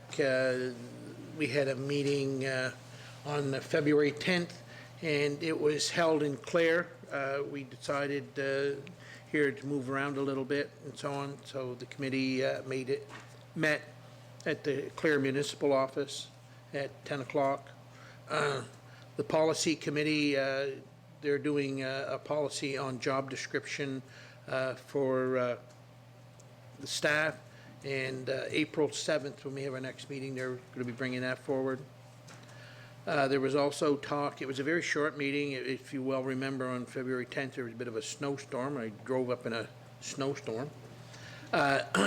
We talked about the ad that came out last Saturday per EPR that was going to be in the papers and so on, and how it would hopefully bring people up to speed on EPR, which EPR stands for Extended Producer's Responsibility and so on, and how that will help eventually when the province puts that into place, which we, the committee, hope will be within. It would be nice if it's in 2020, it really would, but if they can put it in place by 2021, I'll be thankful. EPR stands, as I said, the producers of the products will be responsible for the cost to recycle those items. That's plastic, that's box board, et cetera, et cetera. So that would be a benefit to all of the municipalities across Nova Scotia. Also had a discussion on the organic carts. Right now, there is no place to, the plastic is of a high quality plastic, and some of the carts, organic carts that are out there are in the 20-year range, and they're getting brittle, and once they break in certain spots, there's no repairing. And I don't want to really say this, but there's no place that recycles these, and they're working very diligently to try and find what they can do with them. Otherwise, we're going to be sending them to Queens to be buried. And this is a bit of a issue with a lot of the regions in Nova Scotia. It's a high quality, but it takes special ways to chip it up, and there's not that many places that can chip it up. And we don't want to get into the cost of having to ship them to New Brunswick and so on, because bulk-wise, so. The meeting didn't last very long and so on. It was over at 11:30, so. I don't know if Councillor LeBlanc, if you had anything else to add to that meeting or not. I don't think. There was only one thing that I said I was... Could you put your microphone on, Yeah, please, your mic. Councillor? Go ahead. There was one thing that kind of interested me or concerned me, is when Mr. Surratt, when Guy Surratt talked about the property owner in his district there that had a large amount of paint cans that they didn't know if it was chemical. I think it came from military or something, and they didn't know how to dispose of them, or nobody would take them because they didn't know what it was. The labels had rusted off of them. Yes, And yes. you can't see. So And I'm just wondering if you heard anything about that. I haven't heard any more, but the suggestion to him, and it's what you can do with paint, if you don't know whether it's latex or enamel or what it is, if you take the lid off it and you let it harden, Okay. you can put it in your solid waste, in your clear bag. But what about if it's a chemical, I don't... Well, no, you wouldn't be able to with chemical, but Guy thought that what was in the cans was paint. Just paint, yeah. Was just paint, but, so, Yeah. the suggestion from staff was, tell him to take the cover off and let one dry out. Yeah. And then he can dispose of Yeah. it that way. Yeah. Not what you wanted to do, but that's the only thing, because nobody will take it. Yeah. Somebody will take it. Exactly. Go ahead, Councillor Allen. Have we recently, just another question, have we recently asked anybody from Waste Check to come in? Did we haven't? Okay. I think they were here shortly after I joined the team, Will they be back, I wonder, anytime soon? when we asked them Let's go. to. Yep. I just, we keep hearing about the landfill sites, and Have them come in for committee. I of the whole. use a type of I'm not recycling bag, but a type of green bin bag. And I want to know if it's wrong, what I'm using compared to what they're saying they don't want. I've never been ticketed for my, Really? so I want to know if what I'm using for a bag to put my compost in, my compostable stuff in, is passable or it's not. Where'd you buy it? It's not usable. Any of those compostable bags for organic carts are not accepted. They do not, the facility here does not get hot enough to break down those bags. It just doesn't get hot. In Ontario, Toronto, those places, their compost facilities generate so much more heat that those bags break down. And the reason you can buy those bags, because the big companies that own the small chains here ship them in and tell them to put them on the shelves. We're asking if they can't put a sign there that these bags are not accepted at the Yarmouth compost facility. So all bags are not accepted. The Right. paper bags are, oh yeah. yes, the paper bags. Yeah, that will break That's down. what I wanted. Yeah. I guess I'd just like to see an example of what is accepted and what isn't, because I would like to make sure I'm doing this Yeah, right. I think we should have them come in because some of the paper bags, I believe, are a wax line. And I'm not sure if I don't think they, So this would, go ahead.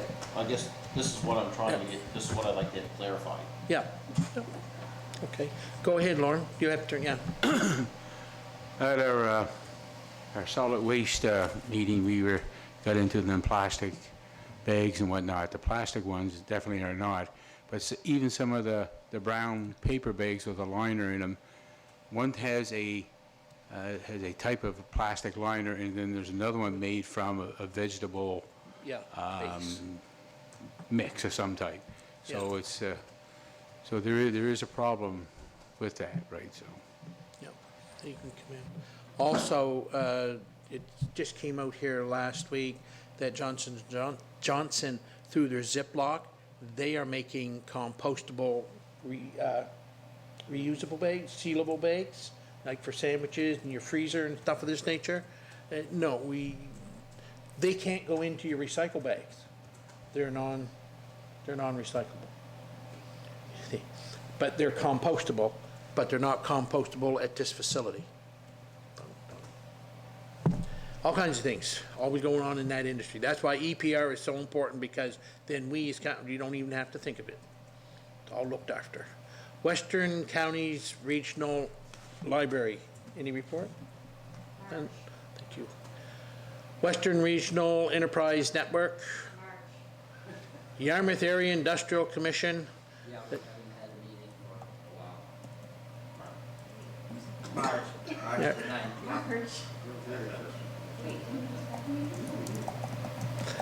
Industrial Commission, we had a meeting the other night, but it was, oh, I'm sorry. Okay. Go ahead, Deputy Warden. Thank you very much, Mr. Chair. We had a meeting on February 24th, Monday night. As the rest of you know, because we showed up here afterwards for another meeting. There wasn't a whole lot in the agenda, just the regular approval of the minutes. There was some correspondence going out to a boat owner that parked on, I believe it was the Coast Guards, where they parked their boats, to let them know that they shouldn't be parking there, because when the Coast Guard wants to use it, it better be open. Yeah. We also went over the financials, which were doing fine. There was some discussion on the medical clinics, but I can't remember if that went into camera or not. Therefore, I'm not going to make any No. comments or suggestion on there, because I believe there was a request. There was a request. There was a report in regards to our Harbor South is not fully full. There's only 2 doctors there currently. But I can't remember if the other item was sent to in camera or not. No, the request from Dr. Recruitment, that was just an open. And there's a letter going out to them. I don't know if it's gone yet or not, but Phil was going to sign off on it. I don't know, like I say, I don't know if they've received it yet or not. Yarmouth and Acadia Shores, March? I spoke before. That's March? I spoke before, I should, yeah. Yeah, that's in March, but Yeah. I'm glad to see that. Go ahead. I'm glad to see that, I think that the cat is coming back, so that's a positive. Ooh, Yarmouth County Solid Waste Park, was there, Councillor Cushion? We did have a, wow, son of a gun. We did have a meeting, but again, I'm not quite sure if it was an in-camera meeting that was. I, was, so, It was. okay, so, no report. I wasn't at it, but I know it was in camera.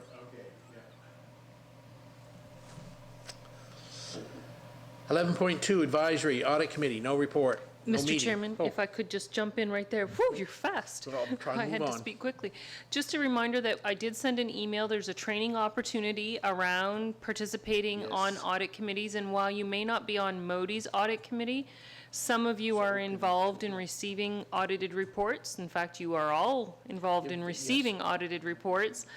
And it is, it's a great opportunity to build your Yeah. capacity and hone your skills. So I would encourage you to let the Director of Finance know if you're going to take us up on that opportunity.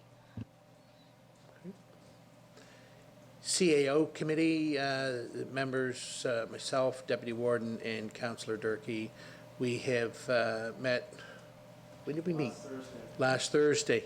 And I believe you all, as councillors, received paperwork in your thing to please fill out and get back to that committee. I don't think there's nothing else to, no. 11.2.3, Doctor Recruitment and Retention Center. It's in blue here, so there must be a report. Councillor Durkee, go ahead. Thank you, Mr. Chair. Yes, there's a wonderful report from our community navigator, Rebecca Rose, about all the work that she's been doing. Let's see, the second piece is that if people want to donate to the house that's being renovated, they can go through the foundation at the hospital and they will get a tax receipt, which is really important now. So so I'd like to repeat that. If you would like to contribute anything, financially or materials that have a value to the coastal house, then you can do so through the foundation and you will get a tax receipt. And the other discussion was the fact that for brand new doctors, it's extremely difficult to get started. The costs are very high for family doctors in particular. And so Dr. Moses actually offered 6 months free rent in one of his offices in the courthouse building. And then a request was made to the Industrial Commission to see if the Industrial Commission could offer some free rent for a time period for new doctors. And that came as a discussion on incentives, because we can't offer financial incentives, because what happens is it just takes away from the province's incentives. So if we gave money, they would take away money. So it defeats the purpose, but something like free rent in a building would be helpful.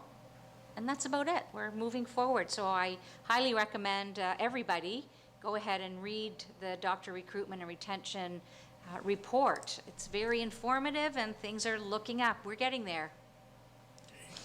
Was there any? Sorry.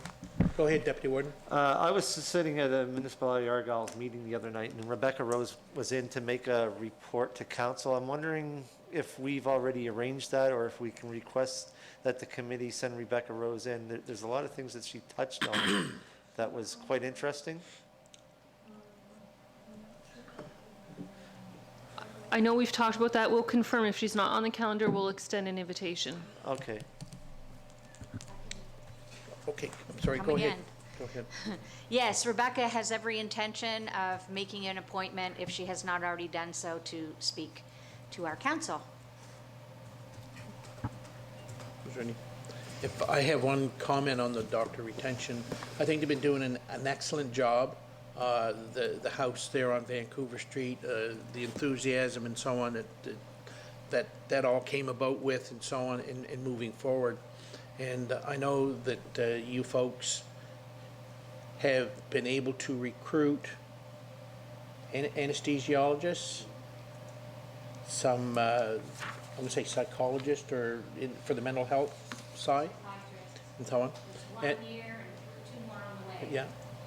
And they're all a very important part of the schematics, because I'm looking at, I'll say, the big picture and so on. I have some thoughts.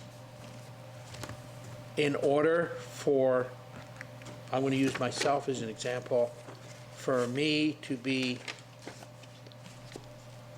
get a request from a doctor to go to get an x-ray and so on, to get anything done, ultrasound or sent to get iron, blood, whatever, I have to go through a family doctor.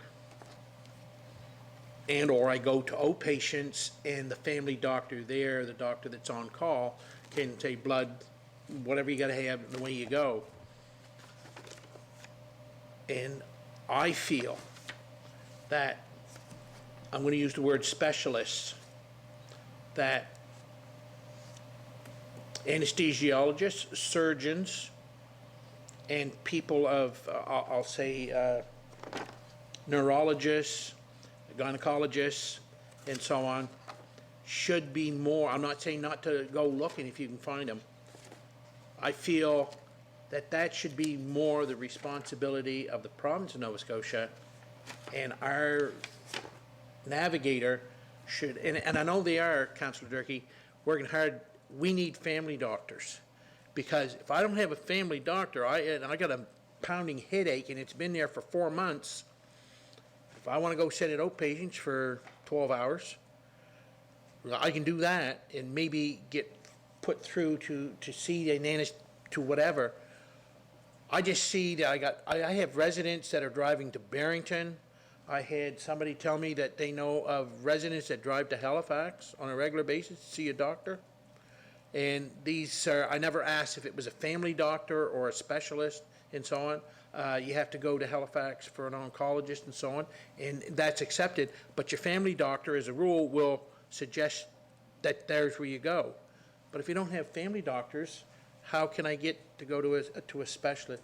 So I just want to throw it out there that I know they're working on all avenues, but the family doctors is what we really need here more than that. Well, we know from the Industrial Commission, from the medical clinics, we don't have any family doctors and so on. And we're out there, Dr. Moses is trying, 6 months free rent. So that's my comment, but Councillor Durkee, go ahead. Sure. We have two, God, I'm getting tired. Yes. 2 recruiters. One works particularly only for specialists, and the other is family doctors. Okay. The biggest issue is everybody else needs family doctors. So we're doing our best to try and sell our area as a great one to work. And fortunately, the resident program is still the best route for us to get family doctors. That being said, a new family doctor just started, but took on someone else's practice, so wasn't taking on any new patients. There will be another new a resident starting, but we don't know exactly when. So that will be announced. I'm sure there'll be a process for that person to take on patients. Also, I think there were 4 or 5 family doctors that came here and went for a tour around the whole Southwest Nova. Okay. And Okay, that's looked. good. It's just, the competition's brutal. And startup costs are tough. So when someone finishes school, they can go and be a hospitalist, which is someone who does the rounds, or emergency doc, and they don't have any overhead. Good, yeah. that's the issue. They can go do what they have to do and walk away every day and don't have to do all the paperwork or the register this and do that.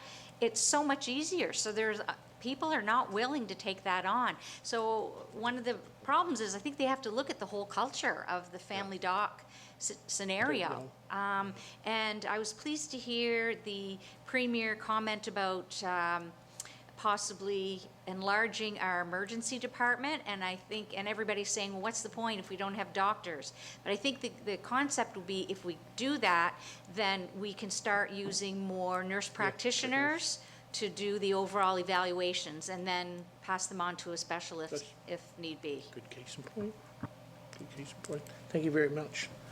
I give full credit to that committee. It's not an easy job, so, yeah. EMO Executive Committee. Deputy Warden. Yeah, you're the chair. Thank you very much, Mr. Chair. First off, the EMO Executive Committee should be changed to REMO, R-E-M-O, because now it's a Regional Emergency Measures Organization. This was the first meeting we had. The first agenda item was the appointment of chair and secretary, and yours truly was appointed the chair, with the vice chair being Warden Danny Muse of the Municipality of Argyle. So if there's any questions that any of you have, to be directed through to the REMO committee, I'm your man. We also went through the REMO intermunicipal agreement and funding formula. We had started up with a list of priorities for the REMO. One thing that was never on there on EMOs was comfort center accreditation. Every area around here that has a comfort center, a lot of people don't realize that some of them don't have enough generator power to heat the building. Some of them are very basic, whereas others are quite elaborate, where a generator can run the whole building, and they have hot water, meals, and all that other stuff. So that's something that the Janin's going to be starting to look into. We were going to go over the budget approval, but we didn't have all the information forwarded to us, so that's going to be sent forward to us at the next meeting. And speaking of next meeting, the next meeting is going to be March 24th of 2020. Thank you very much. Any question? Councillor Cushion? Yes, I have a question for Deputy Warden. These comfort centers that you're speaking of, when they're used for providing comfort, of course, and food and whatnot. Who provides the food? Does the comfort center? Are they reimbursed somehow, or how does that work? I believe there has to be, and please correct me if I'm wrong, Madam CAO or Warden Anthony, I do believe for them to be reimbursed that a state of emergency has to be called by the municipality or area that it's in for the halls to be reimbursed. I can only think of one situation in my time in council when we were sitting here, is when we had the flooding down on the municipality of Argyle and the municipality, just the Yarmouth border along the Tuscan River system, along Rennerton's Dam. I don't believe there was any other local states of emergency called at any other time, even during all the hurricanes and stuff they've had through the previous years. However, for the halls to be reimbursed, I do believe that a state of emergency would have to be called by this council and or others, if I'm not mistaken. Okay. And then they would be reimbursed, so they would have to buy the food ahead of time? Is that what they do? Is they have a stock of food See, there? that was the whole reason why I brought up Comfort Center accreditation, because I really don't know personally the basic rules of all that. All I know, obviously I did know it, is how a local emergency was called and how halls could be reimbursed. But as far as having stock on hand or buying stock, that's the reason why I brought up Comfort Center accreditation, and that was not on their radar until I brought it up.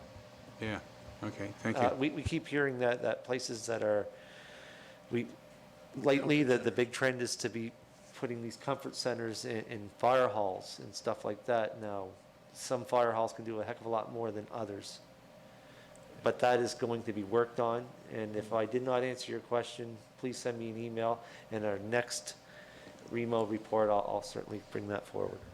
So that's my report, Mr. Chair. Thank you. Okay. Heritage Advisory, a meeting Joint Green Energy. Meeting, didn't think so. Marketing Promotions Levy Advisory Committee. Nothing, I don't. Okay. Planning Advisory Committee. Go ahead, Deputy Warden. Thank you very much, Mr. Chair. As you all know, we had a couple recommendations come forward to the council, which we moved on to first reading. There was one thing that I didn't mention during that because it did and did not have a bearing. We had a public meeting on the proposed changes to subdivisions. One thing that was brought up in regards to a current problem we have is in regards to Green Rock Drive. Now, it wasn't because of Green Rock Drive that we moved forward with our subdivisions bylaws and stuff. We were trying to prevent situations like what's happened there. That was not really the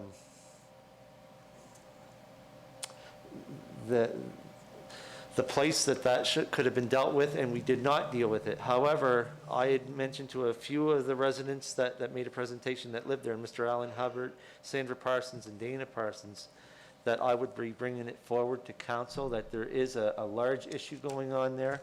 I did touch briefly with the CAO in regards to some of the issues out there. There was something that I'm still a little bit unclear of in regards to the road itself having its own PID number, and I didn't know that that was possible. So I would make a recommendation to council to forward that one specific issue to the committee of the whole in 2 weeks' time, so we could discuss anything that we could, AKA possibly do or not do, and some of the background behind that current situation. I did make it a point to say to those people that were there that I would bring that forward to the committee reports, and it's up to council whether they want to entertain that in the next committee of the whole meeting where it would be properly dealt with, whether we'd be moving forward or not with anything that was brought forward to us. So that's my PAC report, Mr. Chair. Councillor Cushion, you have the floor.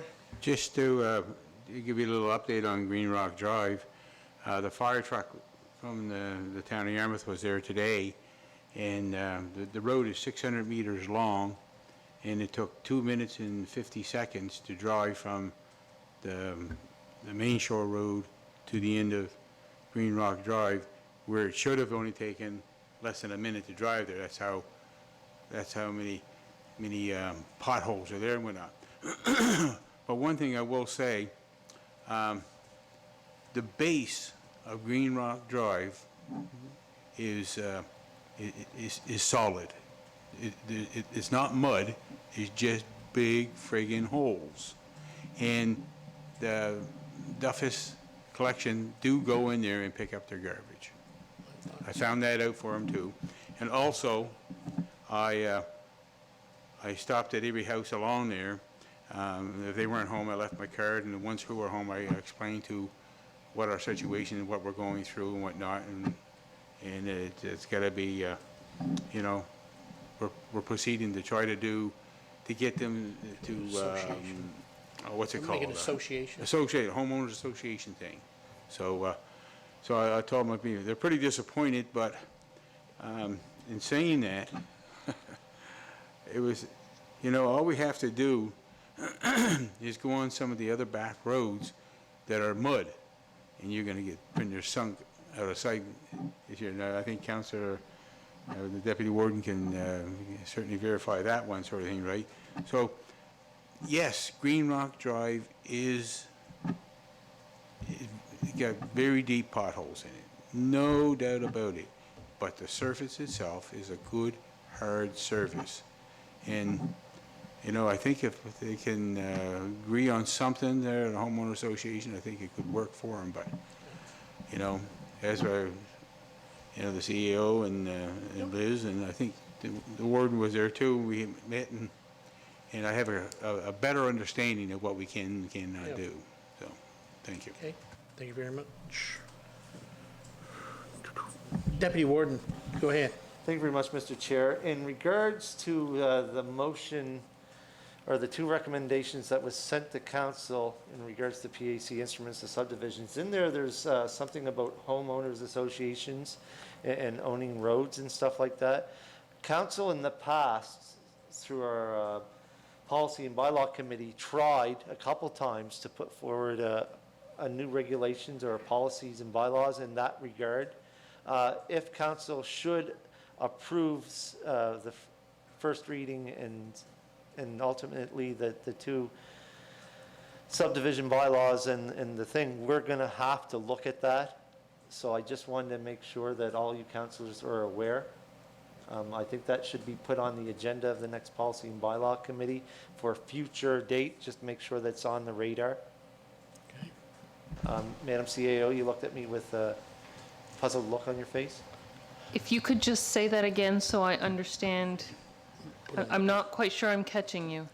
We were trying to get forward a policy or bylaw in regards to private road ownership and homeowners associations. And that's all embedded in the subdivision bylaw, which you just had first reading on this evening. Is it actually embedded there, or do It's we in- have to make another It's in- policy? The call for that process is embedded in the subdivision bylaw. If you choose to act as a bank for a homeowners association, you will need separate documents to guide and govern that. Yes, that's what it was. You're absolutely correct. I don't know if that will become an issue down the road, but it may be, so council should have it on the radar. Thank you very much, Madam CAO, for correcting me on that. De rien. Yarmouth County Joint Police Advisory Committee? Go ahead. Oh, I'm Try sorry, it go again. ahead. We have, our next meeting is coming up on April 16th. Okay, So- Thank you. Yarmouth Recreation Committee, no report? I think there's going to be a meeting soon. Okay. You guys. Soon, very soon. Ad hoc, the Ames Network Assessment Management, any Yeah. report? We haven't met lately, but I think there's a new schedule that's come out, or is coming out, that there will be some coming up, I think in September, I believe, is it not, or earlier than that? I have bad news for you, Councillor Cushing. And I'll let the CAO give me that bad news. So the intent was for the Asset Management Working Group to continue on and hopefully be able to take advantage of a follow-on group of workshops to continue creating our skill set around asset management. The funding for that was denied. So unfortunately, that is not going to happen. What will happen is that the District of Yarmouth will be able to apply individually to some FCM funding to continue to build out our capacities. Go ahead.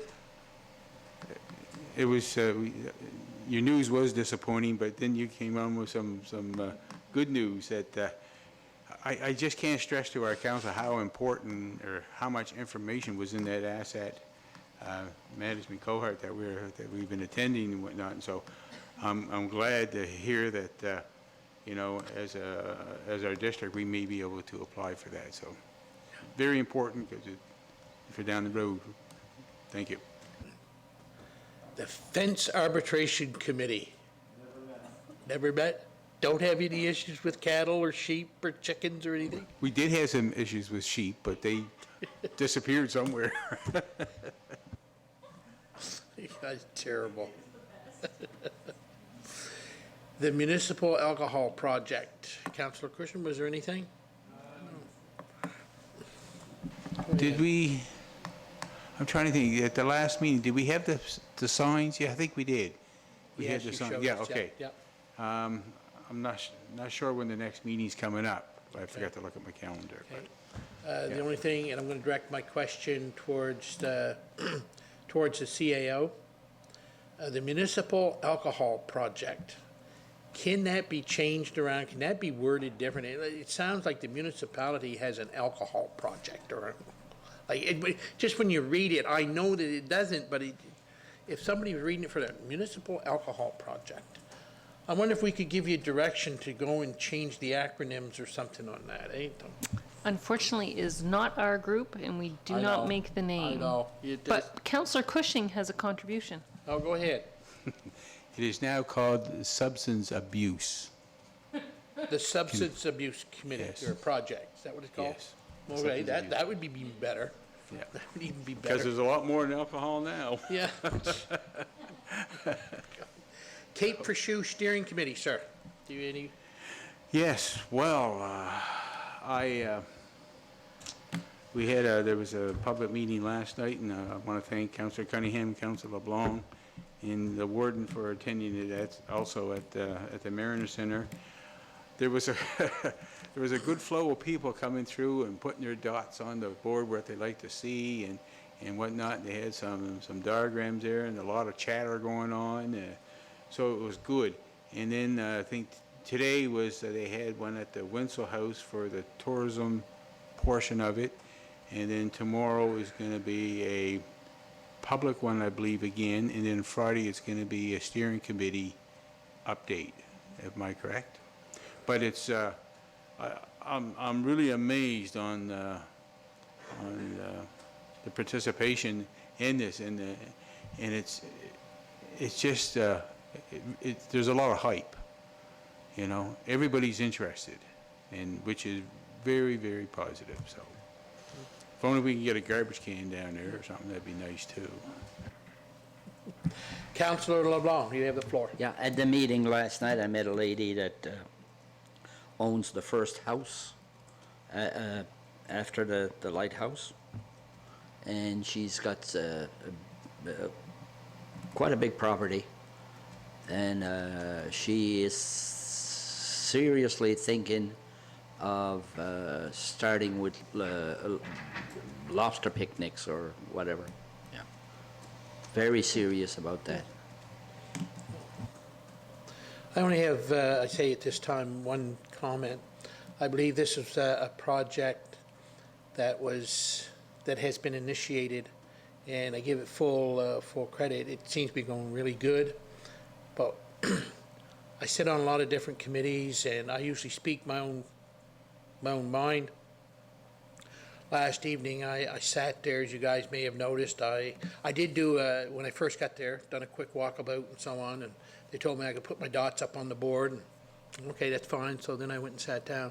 But what impressed me the most was, yes, there was a nice flow of residents coming in, and there was a lot of the dots put on the different projects or different events you could do there, and so on. But what interested me and made me feel really good was I learned a long time ago, sometimes you just sit back and you watch, and you can learn a lot. And what impressed me the most was way that that company interconnect and intercommunicated with the people. They didn't sit in the chairs and wait for the people to come. They were up on the floor. They were walking. If somebody was over looking at a map, they went over and talked with them, because that's what they done with me. As I went around, they'd come over, well, this is this, and et cetera. They explained things to me, and I thought that was a good thing, that the general public are not put off. They seem to interconnect. They seem to be willing to work, ask questions, and so on. So full kudos to the staff that, you know, when we hired that company and so on, I believe they're doing an excellent job and so on. So thank you to staff for doing that, or initiating the project on behalf of the municipality. Oh, look at that, number 12, warden's remarks. At this time, I have no comments, guys. I didn't do any, and there's a counselor here that threatened me if I had any comment, so I don't know. No, we're not looking at you, Councillor Allen.